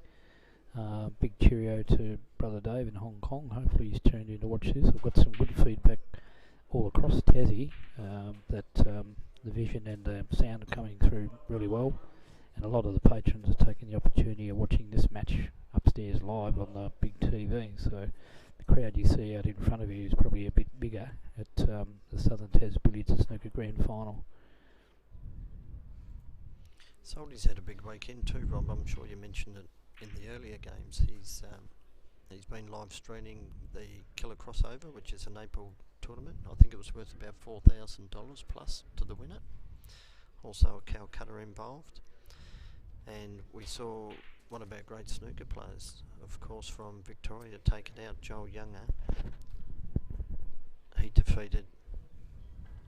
You can't hear me again? All good? Joel Younger defeated Justin Sage, who won it last year. Actually did me a favour last year, won a couple of bucks, bought him in the Calcutta, and was worrying not going up buying him again, but Joel was certainly on his game and Justin was not. I think it was an 8-0 victory to Joel in the final. One of our best April cures in Jeremy Maguire made it through to I think it was the semi-final in the losers, I think they call it. That's right, Les. Yeah, for the crossover. Yeah, so he was right The crossover. The business end. Yeah, and he led 3-0 against Justin and looked to be in control, but then the game just turned rapidly, as it can do in April in particular.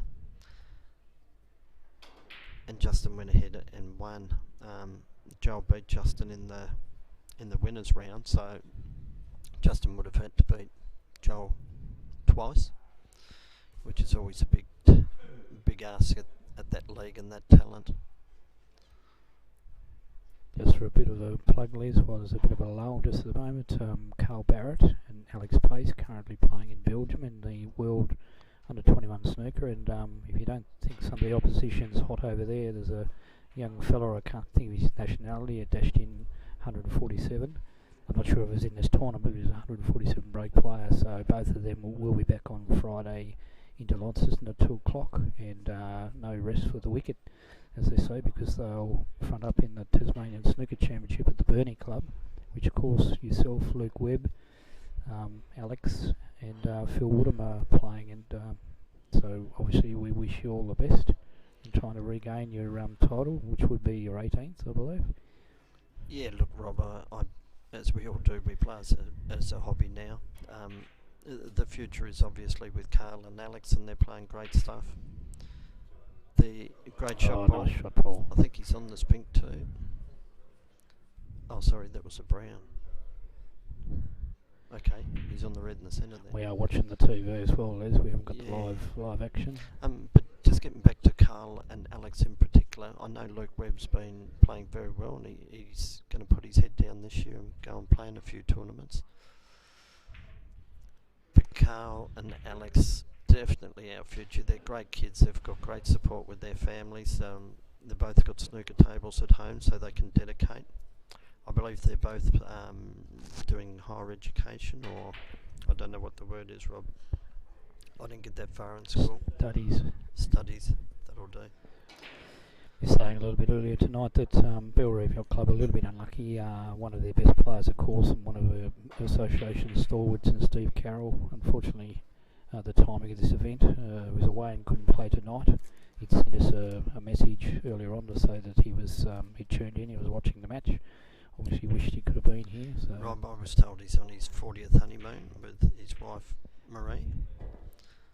He kept quiet the fact that he'd won, because the 200 club for the Australian Billiards and Snooker Council was his last year. Oh, was it worth a couple of grand? Well, Steve won it twice.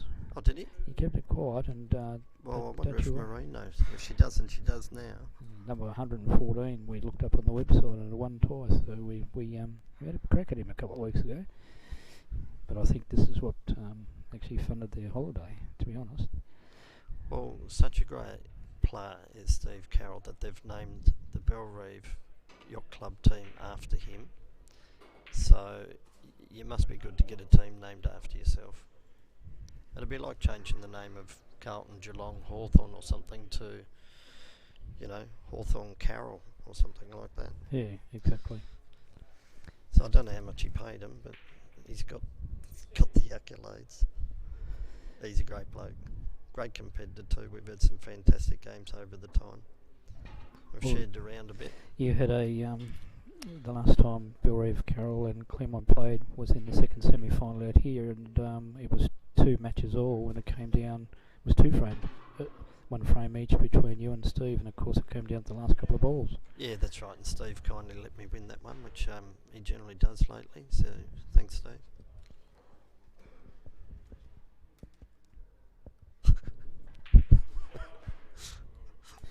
Paul Miller's got that red now, and again he's 42 to 3 now. Yeah, he's just about to put this one right to bed.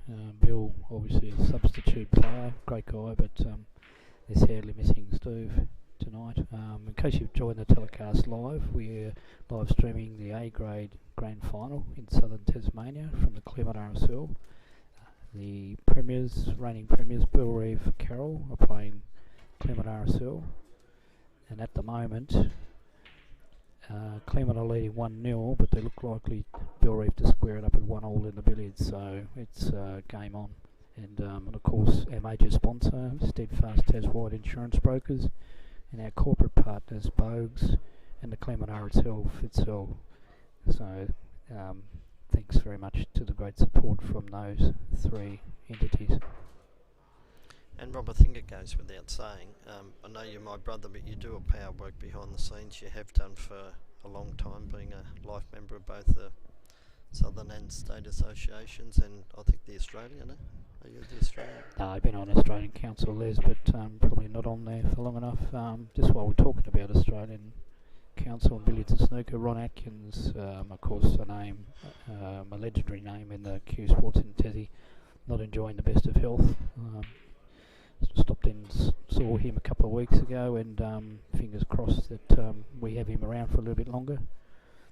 Just an update on the Billiards, which has probably not got a lot of time to go. Bob Wilson Bob's stashed away here. He's 233s to 137 to Steve Cowie. So that game looks done and dusted. It shouldn't be that long to go, actually. No. In that one. So I'm thinking Woody and Steve go on that table. That's correct, yep. Yeah. They'll resume hostilities, and they had 58 minutes and 7 seconds to play the balance of their 2 frames out, bearing in mind, of course, that all the matches in Tasmania are timed, certainly in the south and in the Tasmania events. So the games are really in the balance now. The Bob looks like he's going to get across the line here against Steve, which is a good win for Bob. He's had the wood over him the last couple of times they've played, particularly on this table out here at Claremont. We're not forgetting, of course, that Steve staged a brilliant comeback to win the Southern Championship this year against Bob, when Bob looked all over a winner. Things are just not going Bill's way here at the moment. Paul's got this red along the rail, but it's a real toughie. No, I'm saying Bill, a really good competitor, but he pretty much just qualified enough games.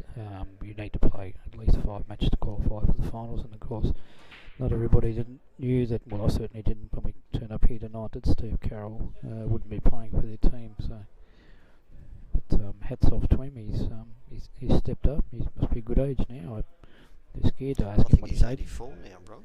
Is he really? Oh no, that was how many Bacardis he had with me last time we were out. Not sure if Dion was with us at the time. I was talking about Bill as well.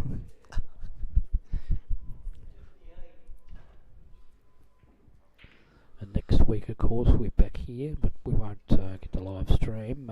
The A reserves are playing, and Hobart Workers Club Rebels are taking on Claremont Hurricanes. So that should Bob be an Wilson interesting on a break final. of 60 at the moment, 61. May run out of time to get the ton by the looks of it.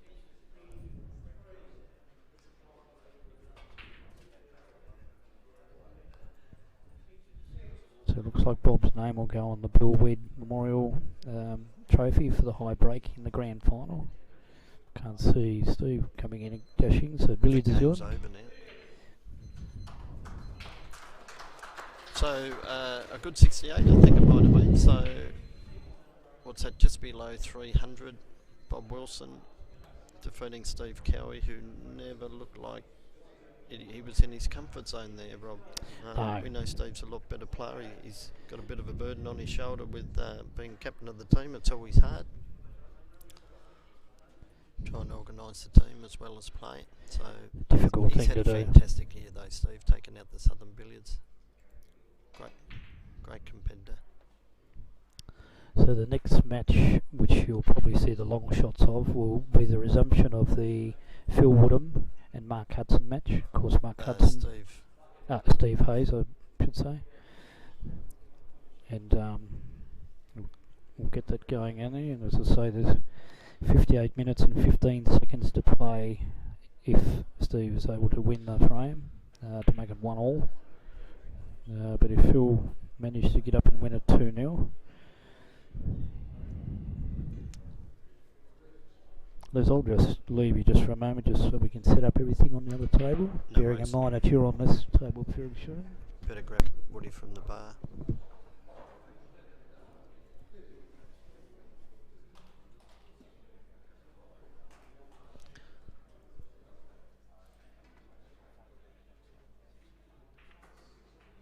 It's just come out enough, so that's a good shot by Bill. 7 to go here, he's got a red left. So still enough on the table here for Bill to get up. He's hit that far too thick, jumped on the shot.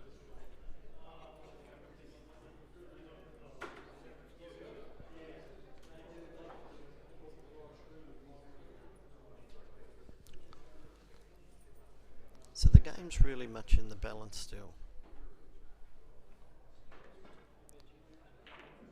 Game-wise. Scores are 1 each in billiards. Oh, actually it's 1 each in billiards, isn't it? Matt won the first one against young Johnny Matheson.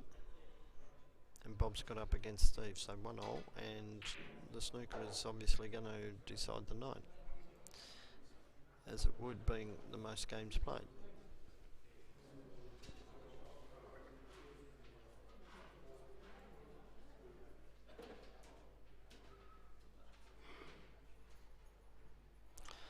So you'll see in the distance there is the commencement of the second frame between Phil Woodham from Claremont RSL playing Steve Hayes from Billiards Carroll.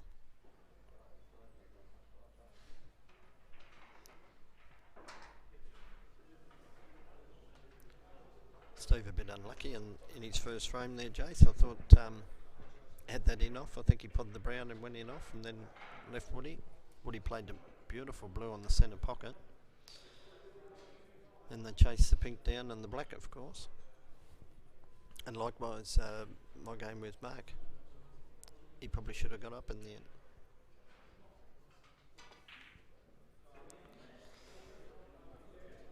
That was a critical pot for Bill. He gets that, he's on the black, game on, 27 the diff.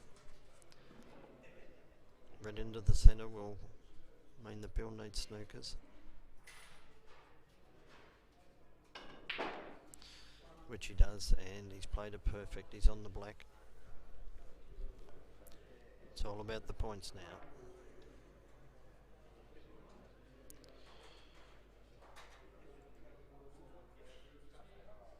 I think you're just after the win here, so the black is the easiest ball. It's not about potting out. secure the gap and the win.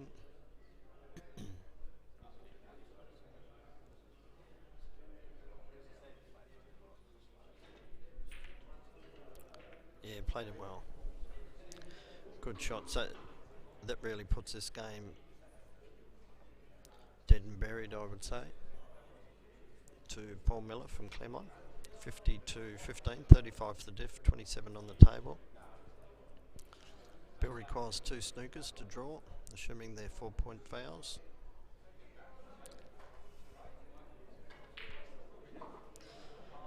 He's cracked in a beautiful yellow down the rail. Rob, I might hand over to you here because I've got to do a few things before I play. Thanks, Les. I'm back. Hope the audio's all right. Salty, if you can give me a cue. Les will be off shortly because once Paul and Bill finish up, Les will resume his match against Mark Hudson. Of course, he leads 1-0. Match score for the evening is Billiards 1, Claremont 1. It's a race to 3. So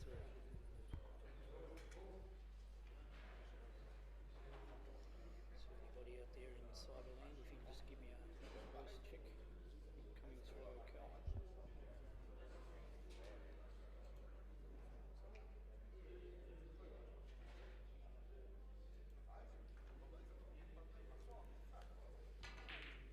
And Les's call earlier about Steve Carroll's 40 years of marriage, so they indeed put that celebration in front of the grand final. So congratulations, Steve and Maria. Well done. Steve Carroll, it is.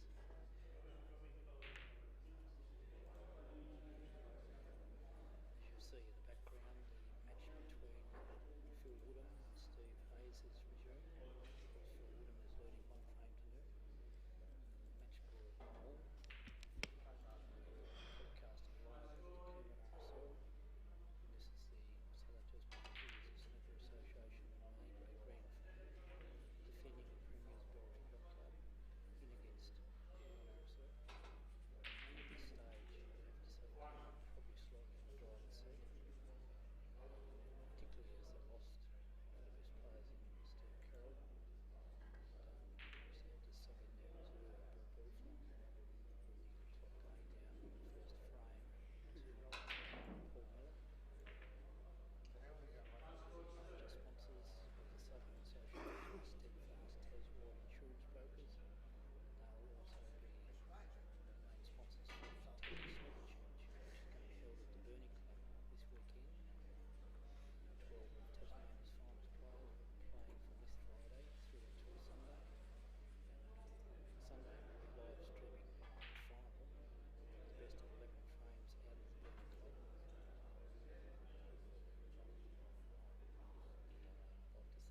Jason Featherstone, who's doing the live scoring of the snooker. You'll see him in the left-hand side of your screen.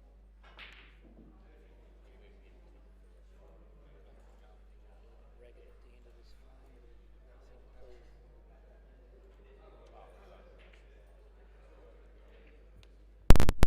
message to say that I'm not coming through.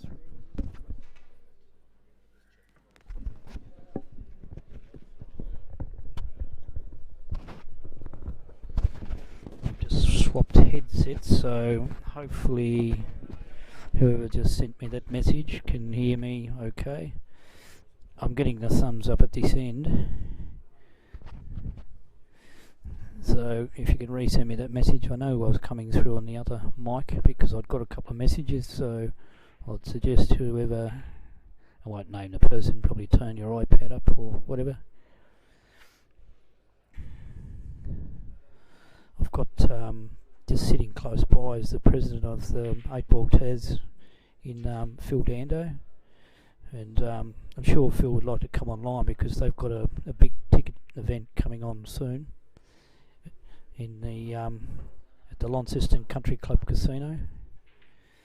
Phil and I go back a long way, in fact a very long way, but Tasmania have led the way in a few innovations over the last few years, and fronting up in October, Phil, National 8 Ball Championships are making its visit back to Tassie, so I'm sure you're looking forward to that.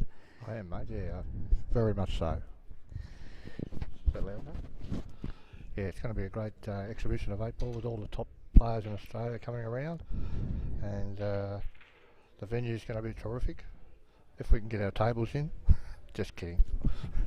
How many tables do you use, Phil? 12. 12 tables, yeah, big operation. I hope to get up and have a bit of a look-see. I was hoping my little sidekick Terry Collins might have been going up, but I've got a feeling he's escaping. He's going overseas, he's just told me, so bloody wagger. Yeah, I'm not sure how long he's going away for, but yeah. No, it'll be good. We've got nearly everything organised now. That the tables are in Melbourne, so only just got to get them to Launceston, and we'll do that shortly. The country club itself have bent over backwards to help us, and it's going to be. They've done everything in their way, in power, to make it most comfortable for all the players as well. They'll look after them when they come here. Yep. Just got to hope the crowd supports us, which I'm very sure they will, especially the locals. Yeah, most definitely. It's a great venue. 2008 I had fortune or misfortune, depending on your point of view. Refereed at Mounties in the Bob Hawke Australian Open, and of course when I come back to Tassie I'd suggest that Terry Collins and I that we go and umpire up at the 8 ball, and got some very small undersized shirts, it has to be said. Very non-flattering on me, but we had a ball. We umpired for a few days, and I got a quarter-final match, and I can't think who it was, but I know it was the eventual winner. It might have been James Delahunty or something from memory, but that was a fantastic spectacle, Phil, and I'm sure you're looking forward to the same sort of thing. Yeah, well, most of the top players were hoping that they come, especially considering with the last world titles in June, that the juniors won their junior world title back-to-back. And the men won their men's final, first time in 20 years, and the women won their second world title. So it was a fantastic effort by all the players that went across. Because it's very, very expensive, non-rewarding unless you win. But it looked fantastic. Obviously, we had a junior who won the world singles title as well. So we're hoping they all come across, and which I think a few are not coming, but most of them are, so hopefully we can get to celebrate and give them a pat on the back, and as they deserve it as well, because it's not easy to go to England and win a world title, that's for sure.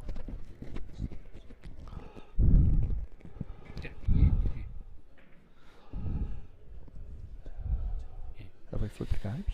Just updating you on the billiard table, which is finished. The match between Phil Woodham and Steve Hayes has resumed, and early going is Steve on 8 and Phil was on 2. The match right in front of you on the main table has been concluded. There is a mercy rule in place which the referees weren't aware about, so that match has been called. So if you're 40 points behind on the yellow ball, that concludes the frame, but maybe that escaped their attention. Never mind. That's why we've got that extra few minutes, Phil, in the finals. Thankfully, they might need it later on. Paul Miller was a bit good for the other guy.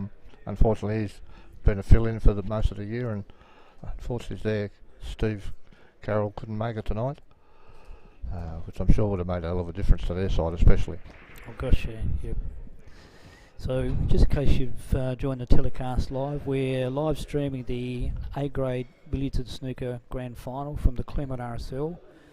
Proudly supported by Steadfast Taswide Insurance Brokers, Bogues, that premier brewer of beer, and of course the Claremont RSL sub-branch. On the live scoring is Jason Featherston, and Mike Pollard is on the snooker game in the foreground.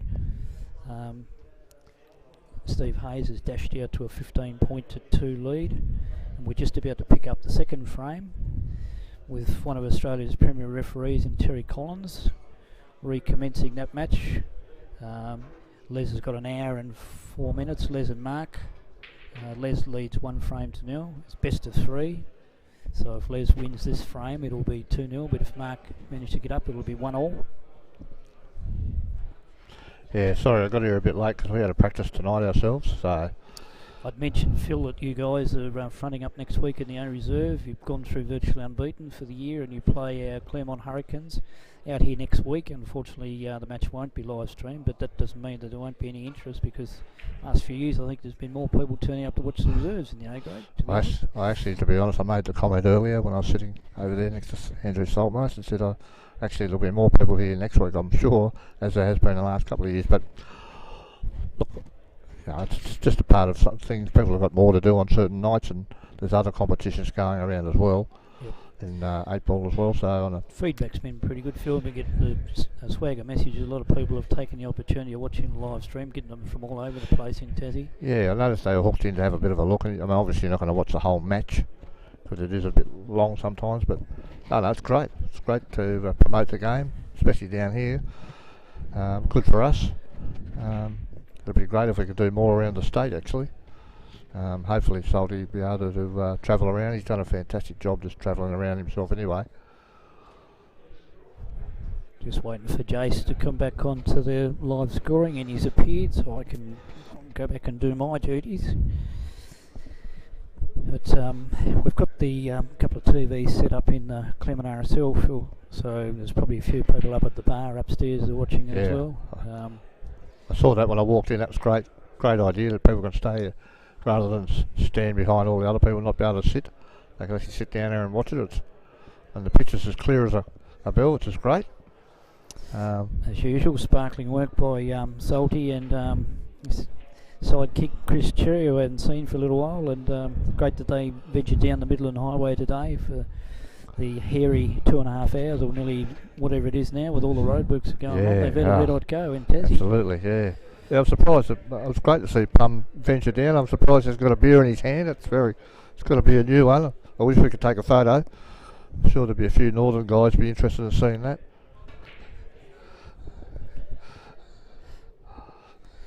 Getting me updates on the messages, so we're coming in loud and clear, Phil, so that's good. Not too loud, I hope. No, that's good. We're just to put you in the picture, so to speak, we're actually watching this on the TV. We can see the TVs in the distance, but we're actually watching the live stream as well, as if you'd see it at home. Notice the crowd noise has picked up a little bit too. Yeah. I think they might have had a couple more drinks, maybe, yeah. But that's okay. I think some of the players, I don't mind. It'll tone down a bit. Yeah. I think it might be if the game gets a bit closer, then it might get a bit quieter. Yes, that's the thing. Just an update on the match between Phil Woodham, Claremont RSL, and Steve Hayes from Belray Yacht Club. Steve leads 19-2, and there's at least 4 or 5 reds that have gone very, very, very safe, and the black ball is hard up on the back rail. So I'd suggest that the black won't come into play in this particular frame because it's buried.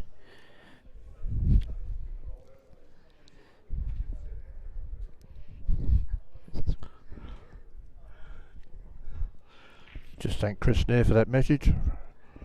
I'll take that on board. Hasn't he been a find? I always knew him as an 8-ball player, but he's ventured into the billiards and snooker scene the last couple of years, and he's taken to a duck to water. Yeah, he has. It's been a good pickup for us. We play a number 1 snooker, and leads the way in most nights actually. So it's good to have him in there. Nice fellow. I've known him for a long time. When he was playing with Mandy, when they were playing 8-ball, they used to have a team at New Norfolk. So go way back really, and it's good to see him crossing over. We've got a reasonable crossover between the Q sports, 8-ball and snooker, but fair to say you guys have got the numbers on us, because you can whack an 8-ball just about anywhere, Phil, as you know. 8-ball tables are much smaller, but a lot of the venues, a lot of them, especially in Hobart, have taken their tables out, which is sad. But a lot of snooker, years ago, the snooker players, they wouldn't have a bar of the 8-ball, the real true snooker players. But now most of them are playing 8-ball as well. I'd probably say 70% of them, which is good. Now they love the game. Yeah. Not sure why they love the game now, but some people think it's silly. We've got the offsider over here, Jason, a scorer. He said it's silly, but he's actually played as well. Won That's both good. the championships and the reserves this year, the billiards and the snooker. That's Jason Featherston, so he had a bit of a stellar year, and of course obviously helped by the fact that Chris didn't play in the snooker. Not saying that Yeah. Jason wouldn't have won it. Yeah, I think he heard that Chris wasn't playing, so he decided to have a hit. That's our excuse anyway. Just had a text message from the secretary of the Claremont RSL, Paul Armstrong. He said the pictures are crystal clear and the commentary spot on, so it's always good to hear from the Claremont hierarchy, who are great supporters of billiards and snooker and the 8-ball. It's a great venue. Yeah, that's right. They were more so for the billiards and snooker at one stage, and now they're both, which has been fantastic for 8-ball in Tassie and snooker. So the venue's great. It's good facilities to watch the games as well. The guys up on the stage up there, so to speak, the upper deck. I just hope that they keep supporting the actual game, which would be great. Both games actually. Yeah. There's 2 8-ball tables here and 4 snooker tables. The only place I'm guessing in Tassie that would have that set up. Yep, you're right, Phil. Steve Hayes was just put in a cracking snooker by Phil Woodham, and he's managed to get out of it. I'll just update you with that score. Phil with a little mini break in his last visit to the table now leads 22 to 19 with approximately 5-6 reds on the table. Phil, I'm a little bit blocked, but the black is not in play. It's pretty much buried, and I'd suggest it'll be buried for the rest of the frame, so it's probably going to be a tight tussle. Yeah, 5 reds, correct. Five reds in play. So this frame is probably on a knife edge as well. What's the overall score? It's 1-1. They've squared each other in the billiards. So far all the snooker matches are live. Nobody's won any snooker, so... Okay, so it's down to these last... Going to go down to the last match? Potentially, yeah, potentially. The last time we played out here, Bill Reeve went down narrowly. Brother Les played Steve Carroll in the final frame. They were locked at 2 matches all and 1 frame each, so there wasn't a lot between them that particular night. But of course, as we've mentioned on repeat, Steve Carroll, one of their Lynch players and one of our association stalwarts, unable to play tonight, so obviously it's slightly weakened. Having said that, it's still anybody's match. Steve just had a bit crack, but unfortunately missed. But hasn't done any damage, but also the 5 reds are all sitting on the rails. Strangely enough, the black came out, Phil, with that big dash. It's now come out around about where the blue spot is. You can probably maybe pick it up in the background. But there are 4 or 5 very tight reds, so there's a lot left in this frame. When they started the match between Phil and Steve, they had 58 minutes and 4 seconds to play their 2 frames. That's if it goes 2 frames, of course, so probably time won't be an issue, because you can't be timed out once all the reds are gone in the final frame, and in fact the final match in the grand final cannot be timed out at all. How have you found the new format for our finals? Oh look, I know it was an 11th hour thing to bring in the format, and hats off to Michael Toogood, who was one of the initiators of it. And as you know, Phil, I'm a little adverse to change, particularly late, and it was very late. It was on the eve of our finals, but by and large it's been enthusiastically received, so much so is that there's been a suggestion that we employ it across our roster next year in all matches. Might help to retain a few people for some of our suppers and speeches, Phil. Yeah, I think changes are good. Everybody's going to get to play, and it'll also keep the players there just a tad longer with each other. Because we, as you've said before, there's only like five in a team now representing each side. So so a race numbers to are 3. dwindling. Yeah. So we need to do something. In fact, the last 2 finals, Mark Hudson in particular missed a match.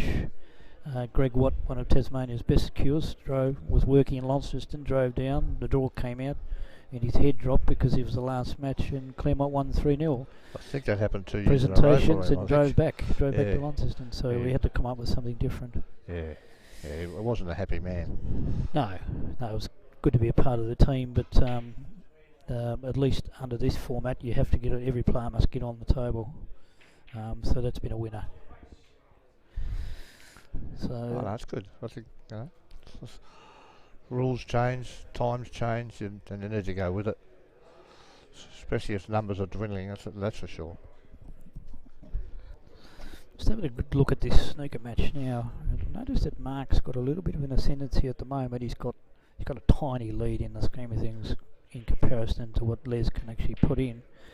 And he's, as soon as I give him a rap, he's probably... You've done the commentator's curse there. I know, I think I did it before. No, come on. Good, mate, I'm good. Paul Miller's just walked past with an AOIM. Played well, Paul. Don't know how long it took him, but it played well. Most 8-ball players will be aware of what I'm saying. Yes, We've got a shot clock in 8-ball, so it does help. Well, they have it in the World Pros in certain tournaments. They have a shot clock. We haven't thought about it. We haven't thought of brought it. We time everything in Tasmania, which is we've done for about the last 10 or 12 years, and we're able to manage our nights, Phil. Yes. And I've been trying to encourage them to do it on the national scene because some are horrendously slow matches, and it's not a good spectator sport. I think it's like great. That. The players don't need as long as some of them take to play the shots. They know the shots they're going to play. Exactly. So that's good. So just in case you've joined the telecast late, we're watching the Southern Tasmanian Billiards and Snooker Association A-Grade Grand Final, brought to you by Steadfast Taswide Insurance Brokers. Reigning Premiers Belrive Yacht Club are playing the Claremont RSL, and the match is being live streamed out of the Claremont RSL Club, and it's a race to 3, and at this stage Belrive and Claremont have 1 match each.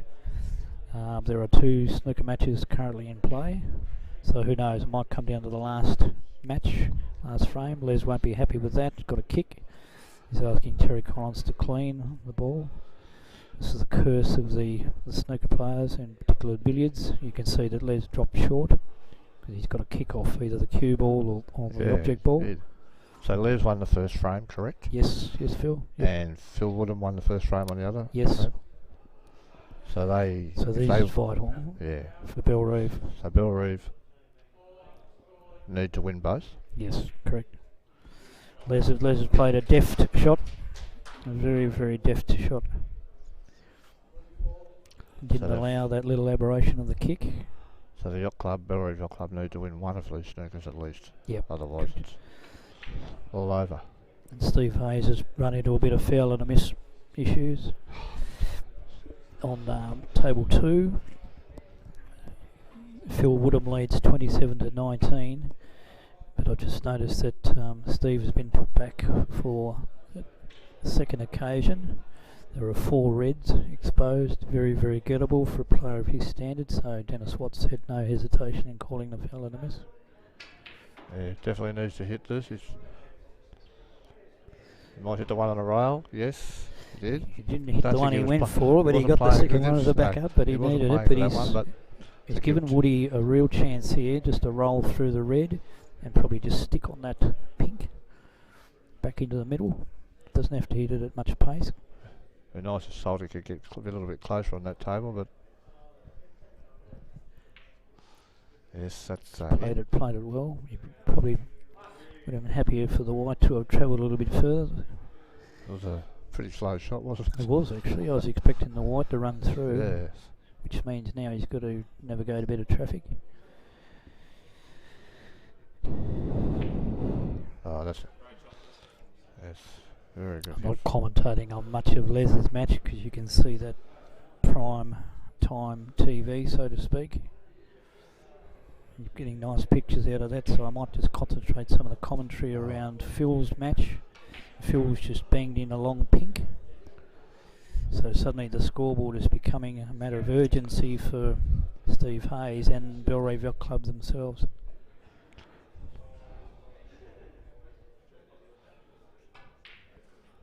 Well, it's amazing the confidence you get when you've hit a couple of good shots, and especially a long pink like he just potted. So Phil, I have to say that Les is looking very sharp, and this spells doom for Mark.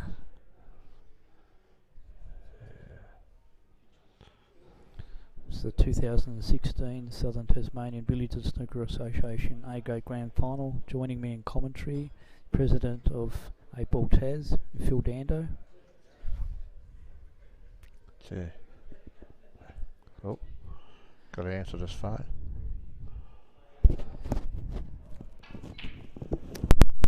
G'day, mate. Good.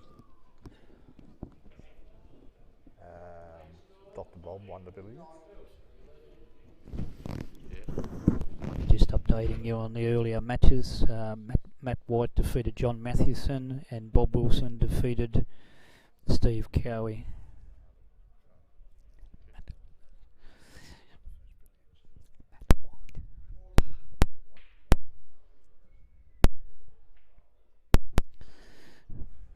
So Les has got a nice break of 40 going. I don't know what the high break is tonight. So he's passed the high break so far tonight. Often don't see high breaks in the finals, only because of the pressure situation, and of course you only got potentially 2 frames, or 3 if it goes to best of 3. Just updating the score on the other table.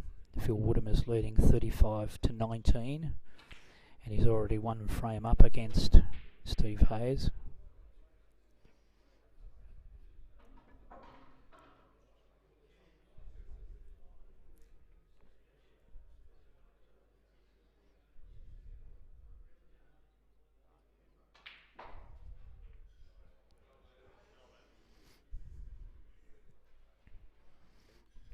It's looking pretty ominous. Les would not like to knock in a big break, particularly in preparation for his foray into the State Snooker Championship at the Burnie Club this coming weekend, Friday to Sunday, where Southern Tasmania are represented by 4 players: Alex Pace, currently in Belgium for the World Under-21 Snooker, Luke Webb, Les, and of course Phil Woodham.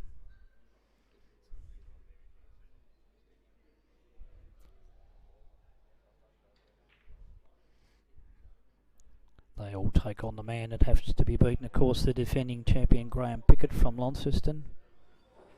And I'll obviously catch up with the Silver Fox, my old mate Gary Elliott, who's also playing in the championship, so should be a good event at the Burnie Club, commencing this Friday from 5:30 p.m.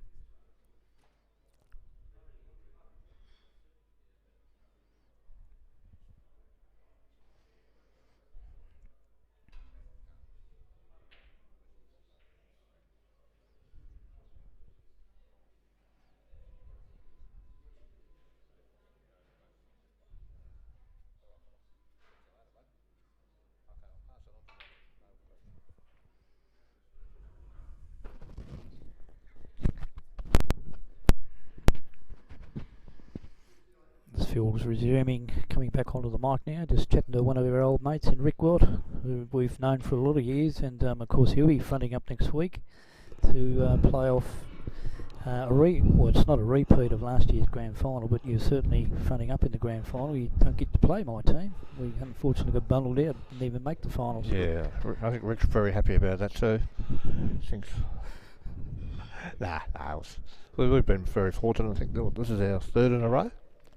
Yeah, since we came back, so which is good. That was a lovely shot. Huge shot by Les Higgins, trusted the rail, and it went all the way down, so he's got a break of 59 at the moment. So this is looking like curtains for Mark Hudson. So I'll update the score on the second table, with Phil Woodham leading 35 points to 19. Phil won the first frame in a best of 3 frames match. So, unless something dramatic happens here, it looks like Les will probably win this frame. He'll take Claremont out to a 2-1 lead, which means that Steve Hayes must win to keep the match alive, and then of course it would come down to Paul Miller and Bill Burfler.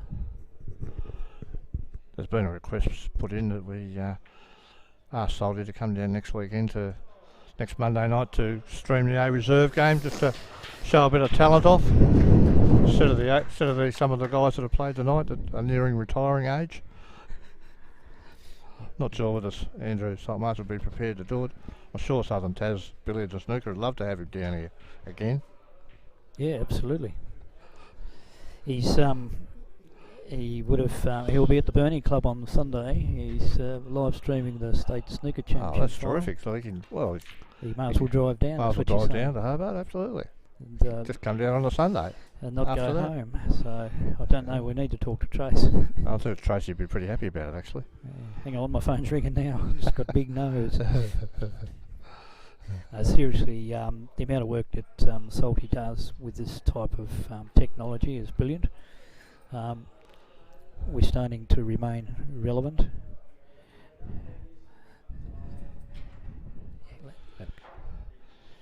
We're just looking at the score for Les and Mark. Pretty sure it's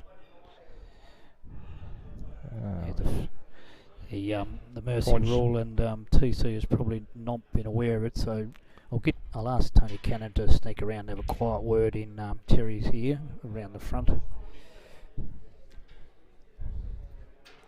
40. 40 points. Yeah, in the finals we have what we call a mercy rule, so we'll just let Mark finish his break.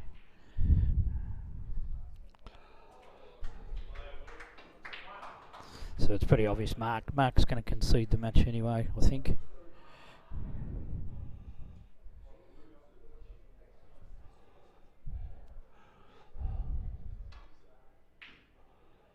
Oh, off the pink. Oh, Ah,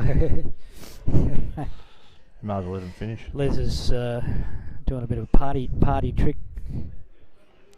He's just come back from overseas, so he should be fairly rested up now. Oh. Well, he won the Southern Snooker Championship and gave young Alex Pace 3-0 start and Yeah. almost 4-1 to get up and win 5-3. Yeah, So very hard man to beat. Terrific talent, and led the way in Tassie for a long time. So Paul and Bill will get the opportunity to get on the table. Just updating the score. Phil Woodham leads 35-23. They're in their second frame. He's run into foul trouble here. Yes, Nice snooker played by Steve. So frame is very, very much alive.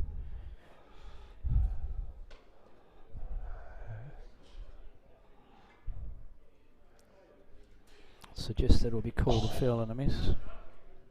Foul shot.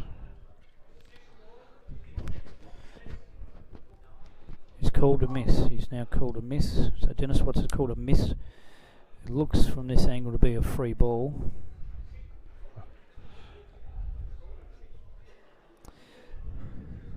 So the score has actually gone on the wrong. I think that 4 points went on to the wrong score. 6 points actually called.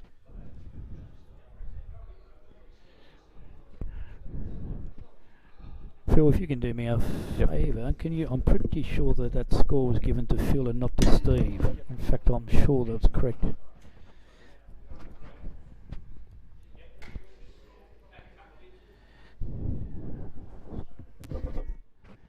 Just getting down to update the scoreboard. It says 41-27, but the foul was actually put on the wrong score in Phil Woodham's match.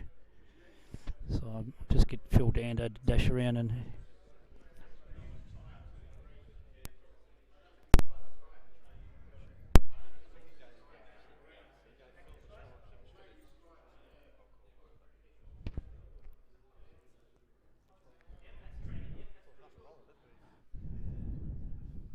I think he's updated it now, Phil, or not?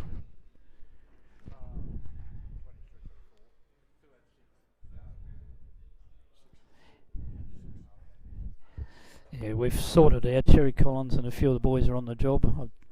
Phil had actually made a break of 6 and accidentally snookered himself. I thought the score might have gone on the wrong.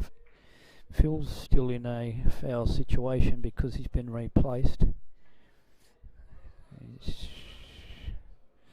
I'd suggest that this is probably a miss as well. It's going to be a free ball, maybe. No. Just update the scores. Phil Woodham is 41 in the second frame. Steve Hayes is 31. You expect Phil, a player of his calibre, to get this. It's not a hard snooker. He's hit it too narrow again.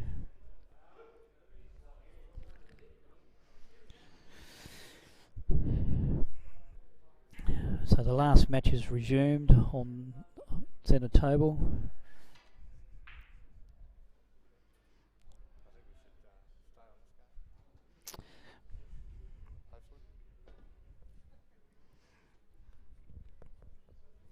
So what I'll do is, as you can see the live pictures for yourself, between Paul Miller and Bill Bufler, Phil Woodham's been replaced into the same situation again. This time he's hit the yellow. He may, I thought for a moment he may have returned the snooker, but the score is Phil Woodham 41, Steve Hayes is 35. They're into the second frame of a best of 3 frames match. I don't know how much time is going to be on the clock, because I know they had 58 minutes to start, so that might be their enemy later on.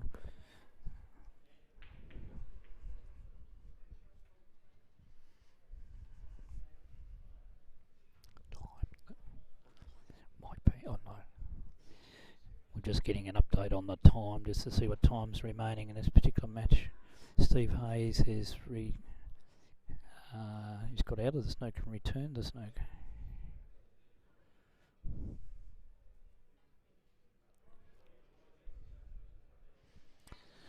For those of you who joined the broadcast late, you're watching the Southern Tasmanian Billiards and Snooker A-grade Grand Final from the Claremont RSL, brought to you by Steadfast Taswide Insurance Brokers, and of course in conjunction with Bogues, Claremont RSL.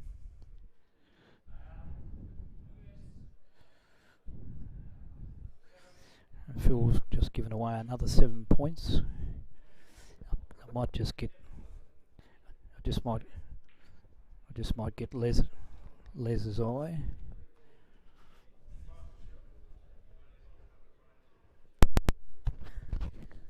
Ask Darren to stop standing in front of the camera. Got a sign down there.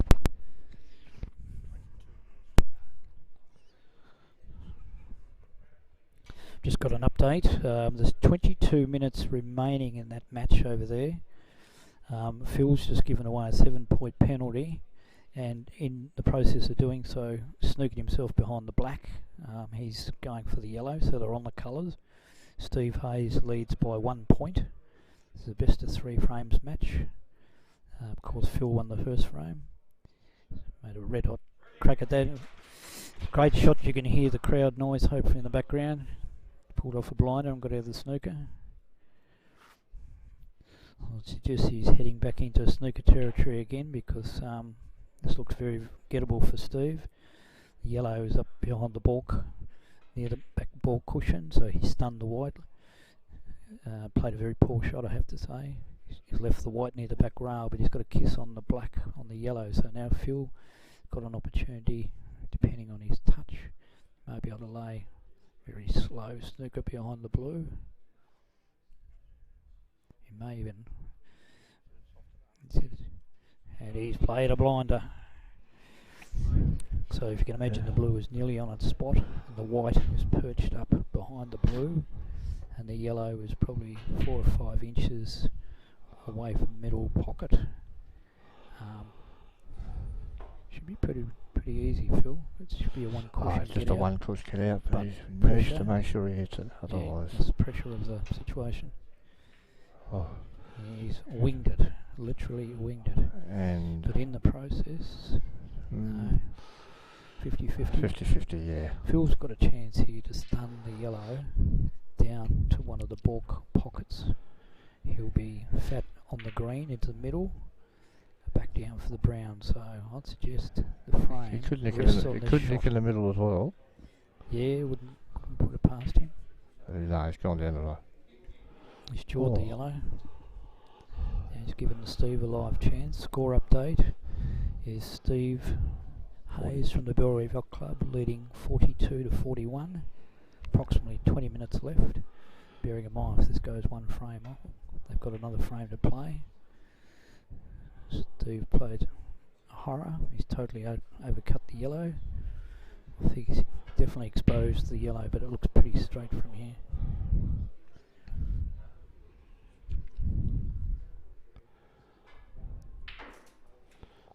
Nice pace. crawling its way up to the middle. Yeah, he's on it. He's on it. I think he can. Two options. Shot top or middle. But, Yep. Cuts it in, he might disturb the brown. If he goes long, he's probably got the brown.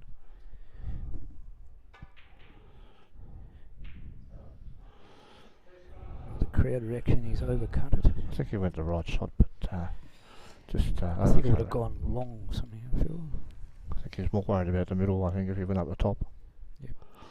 So if you just joined us, they're on the green.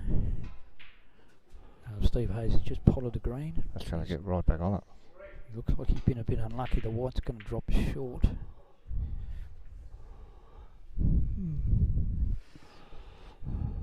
Got some sort of shot.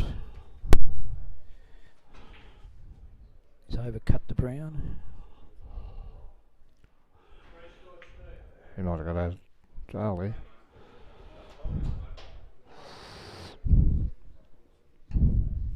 Whilst this is all happening, Paul Miller and Bill Burfler have resumed hostilities.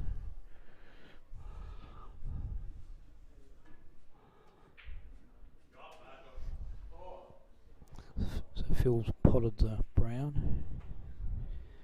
If we could just get Dennis Watson just moving out of frame, you'll see on the long shot. He's going in the middle, the blue.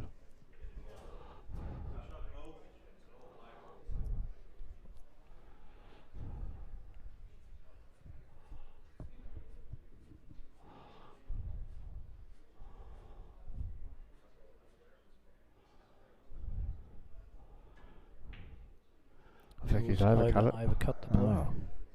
Big chance now for Steve. Big chance. So Steve needs the needs the blue and the pink. Yeah. And he definitely needs it, mate, to stay in the match and to keep BYC in the match as well. Absolutely.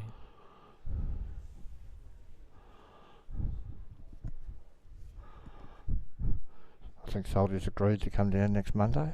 I think he's nodding his head. He's getting. He's nodding it. I don't know. He's in the right direction. He looks to be swishing it. Mate. Sure, he'd be happy with the talent if he comes down.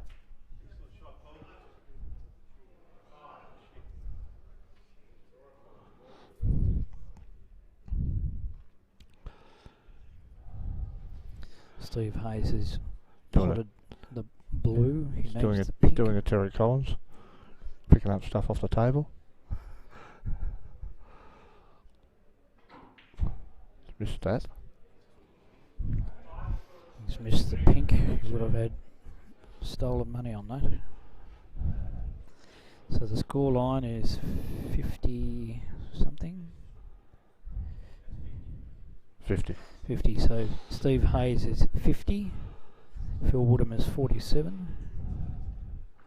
So looking like it could be a black ball game.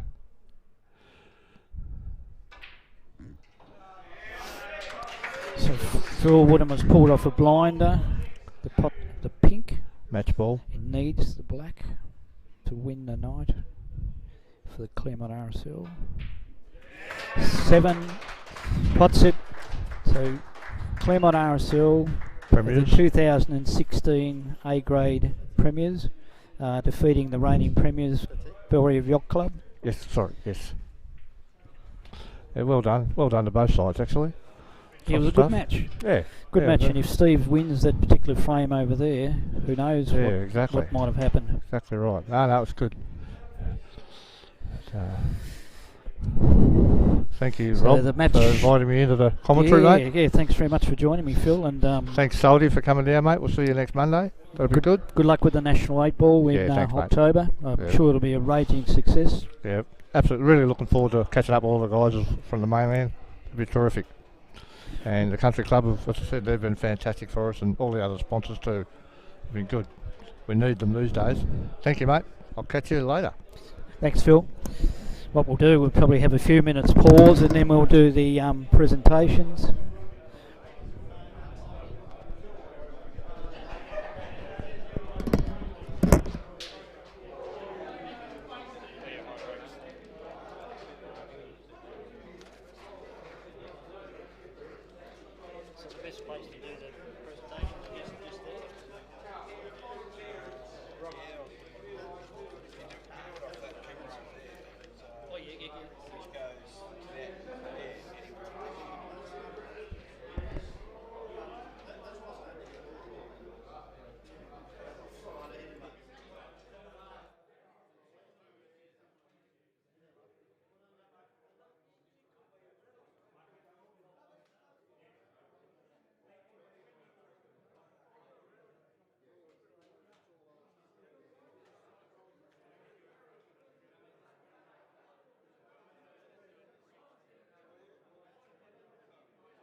thanks, ladies and gentlemen. I'd like to do the presentations right at the moment. I've just asked Bill if you could just move out of the camera range, please.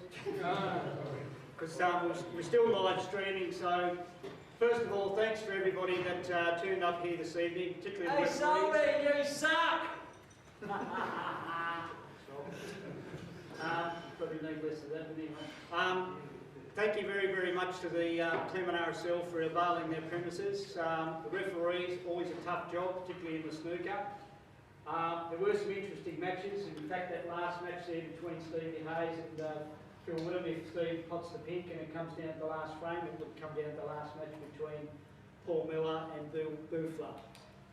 Before I make the, or ask the players to come forward and accept a few awards, I'd like to thanks very much to Andrew Saltmarsh and Chris Cherry, Salty driver down to Launceston this afternoon.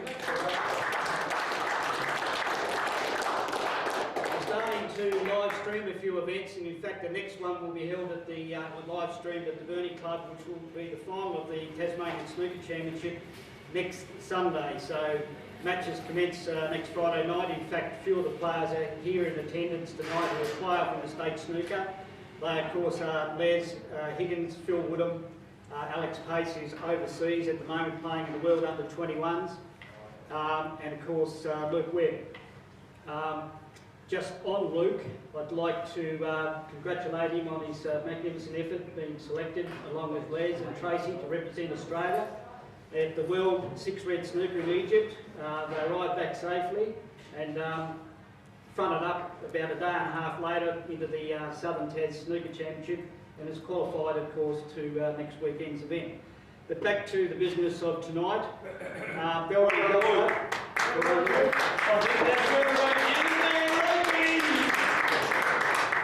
Back to the business and why we're here tonight. It's a close match. Belray Yacht Club came as the reigning premiers. They were a little bit unlucky. They lost one of their best players in Steve Carroll, who played the final frame here, in fact, in the second semi-final against Les here a couple of weeks ago. It was 2 matches all, 1 frame each, and it came down to the last few balls. So Bill is a great substitute, obviously, and supporting the team throughout the year. It's great to see you playing and having a go. But I'm sure that Bill Reid very, very much missed Steve. He sent me a few messages here tonight. It was his 40th wedding anniversary, so he figured he had a bigger and better excuse to not be here at the A-grade grand final, so obviously probably still watching the live stream. We miss you, mate. Unlucky Bill Reid here tonight. The high breaks, and sometimes you don't often see many high breaks in finals, but it was pleasing to see a couple here tonight. First of all, the Bill Webb Memorial Trophy. A lot of you in the room will remember Bill Webb, great stalwart of the Southern Association, who passed away some years ago. We always present those trophies on presentation night, but what we do is acknowledge the high breaks here tonight. And no surprise, with a great break of 61 under pressure late in the match, Dr. Bob Wilson, 66.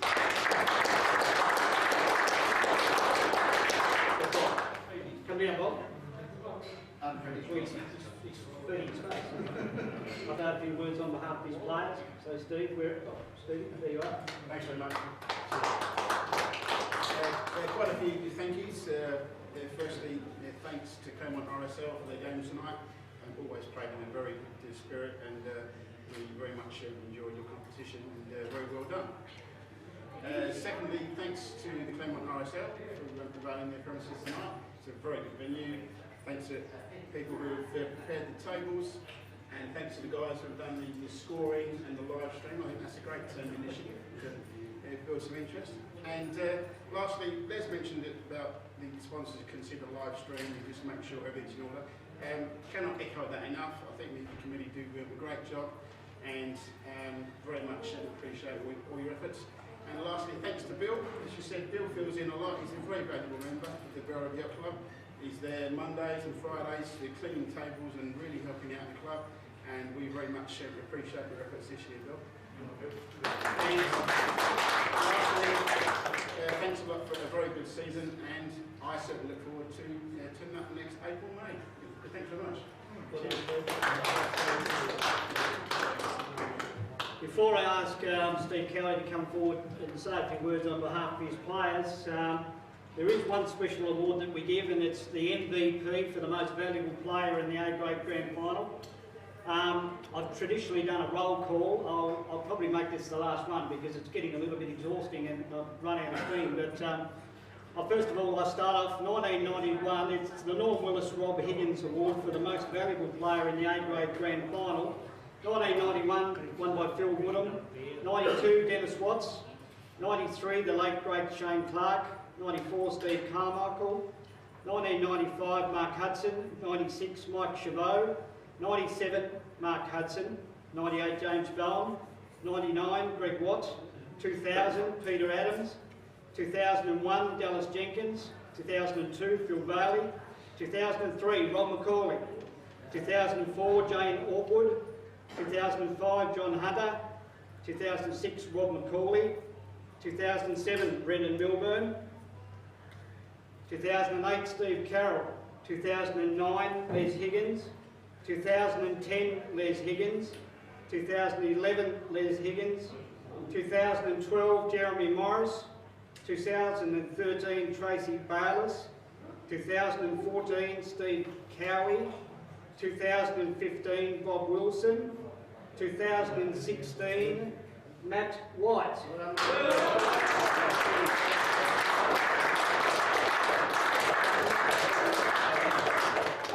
A tough call. A number of people were in line to receive the award. Curiously enough, and Matt's been egging me and trying to get me up because this is his last match tonight. He leaves Tassie and he's moved to the mainland permanently. In fact, I think if this match was played a week later, he wouldn't have been able to play in the grand final. I didn't award him the trophy for that reason, mind you, but he wanted to get on first and say something first in the speeches, but I realised I had something else in store. So, Matt, if you'd like to come forward and say the few words that you wanted to do.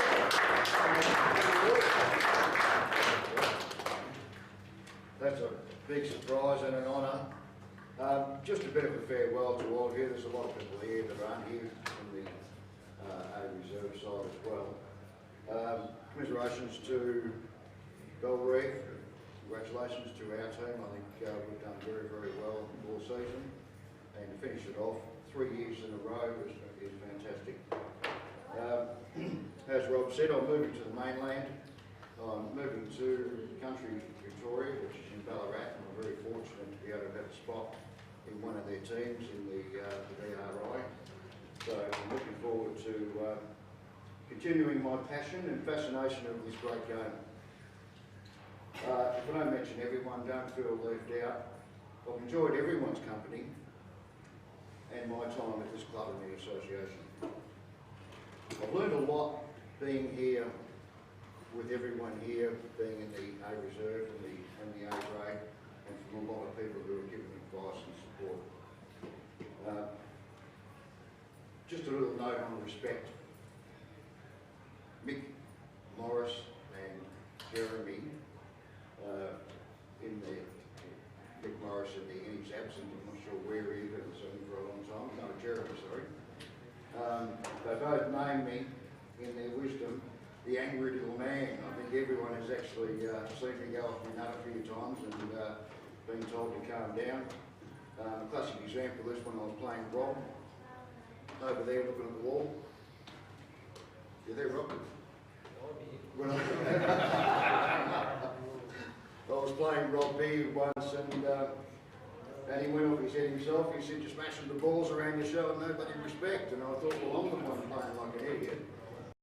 And I was getting frustrated, and I got more frustrated after he made that comment. And I thought, after a while, after pondering on that thought, I thought to myself that you're right, and it's time to change. And it's also time to change my attitude towards the game, so thanks, Rob. Apart from everyone in the A Reserve, where I started off with for 6.5 years, I think it's worthwhile to mention because I've been fortunate enough to start in this club somewhere. I think it's fantastic. There's a handful of people that I would like to add special mention to. Number one is Graham Litchwood standing over there. Graham brought tonight with me some memorabilia of the first contact that we had with emails before I actually came down to Tassie, so I made sure that my priorities were right and I had somewhere to play before I found somewhere to live.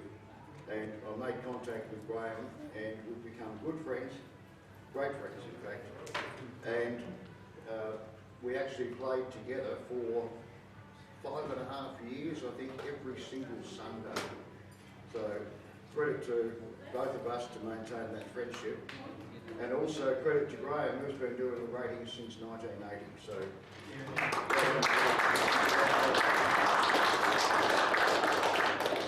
Rob, every speech seems to begin or either end thanking Rob for his unconditional efforts and his support. It's just incredible. The association does or will at one stage need another Rob. He can't do all this again forever, but I really appreciate what Rob's done, and I've tried to help Rob and Terry and a few of the other ones as well, even in the B grade, so well done to Rob. Unfortunately, Johnny Cracknell came in early this evening. His wife is a little bit ill. She's had shingles for 5.5 years. But he made a special effort to get his son to go and look after his mum while he come down and actually try to support me. That's the sort of bloke he is. Apart from being just a bloody nice chap, I think he is a true gentleman of the game. Very true.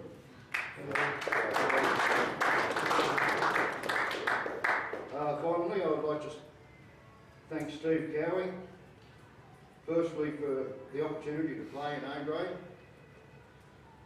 and fortunate enough to play in 3 grand finals in a row, but also the amount of support and the advice and sharing of your knowledge of this game. It's been very much appreciated. So thanks, mate. Just to finish off, I really hope for everyone's sake that these tables and all venues stay as they are and alive long into the future. Pardon the pun, but I've had an absolute ball playing here, so thanks again.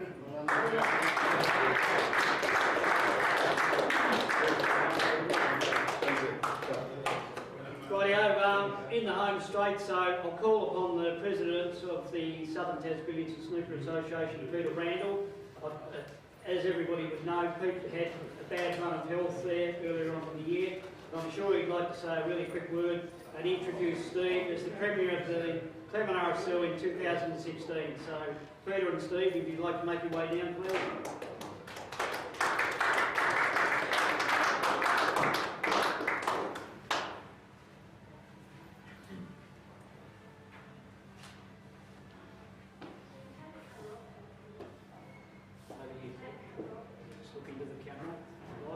And smile, Peter. Last time I went through this, there was a policeman behind us.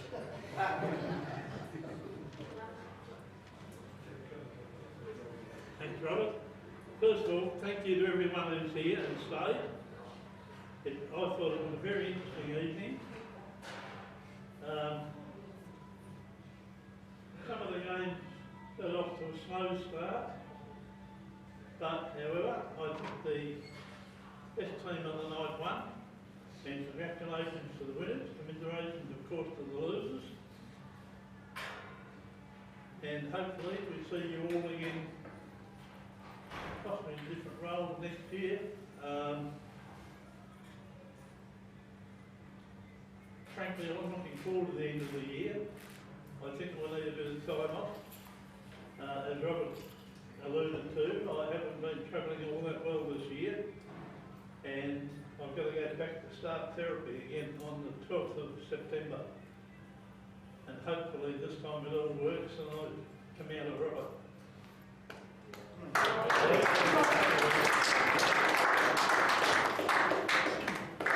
Steve, congratulations tonight on your win. You've got another one. Well done, mate. Thanks for that, and no worries. Thanks, Pete. Just like to thank Bill Reeve. I know it's hard with Steve away, but you've got a great team man in Bill who played tonight. Well done, Bill. All the supporters who came in, thank you very much for supporting us.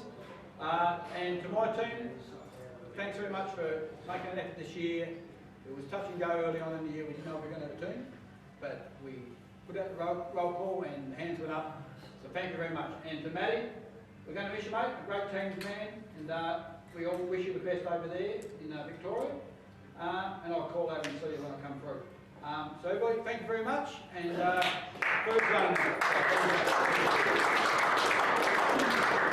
just on that note, reminder, next week the A Reserve Grand Final is on at the same venue, same two tables. Hobart Workers Rebels take on Claremont Hurricanes, same format, same start time, so look forward to seeing you here next week.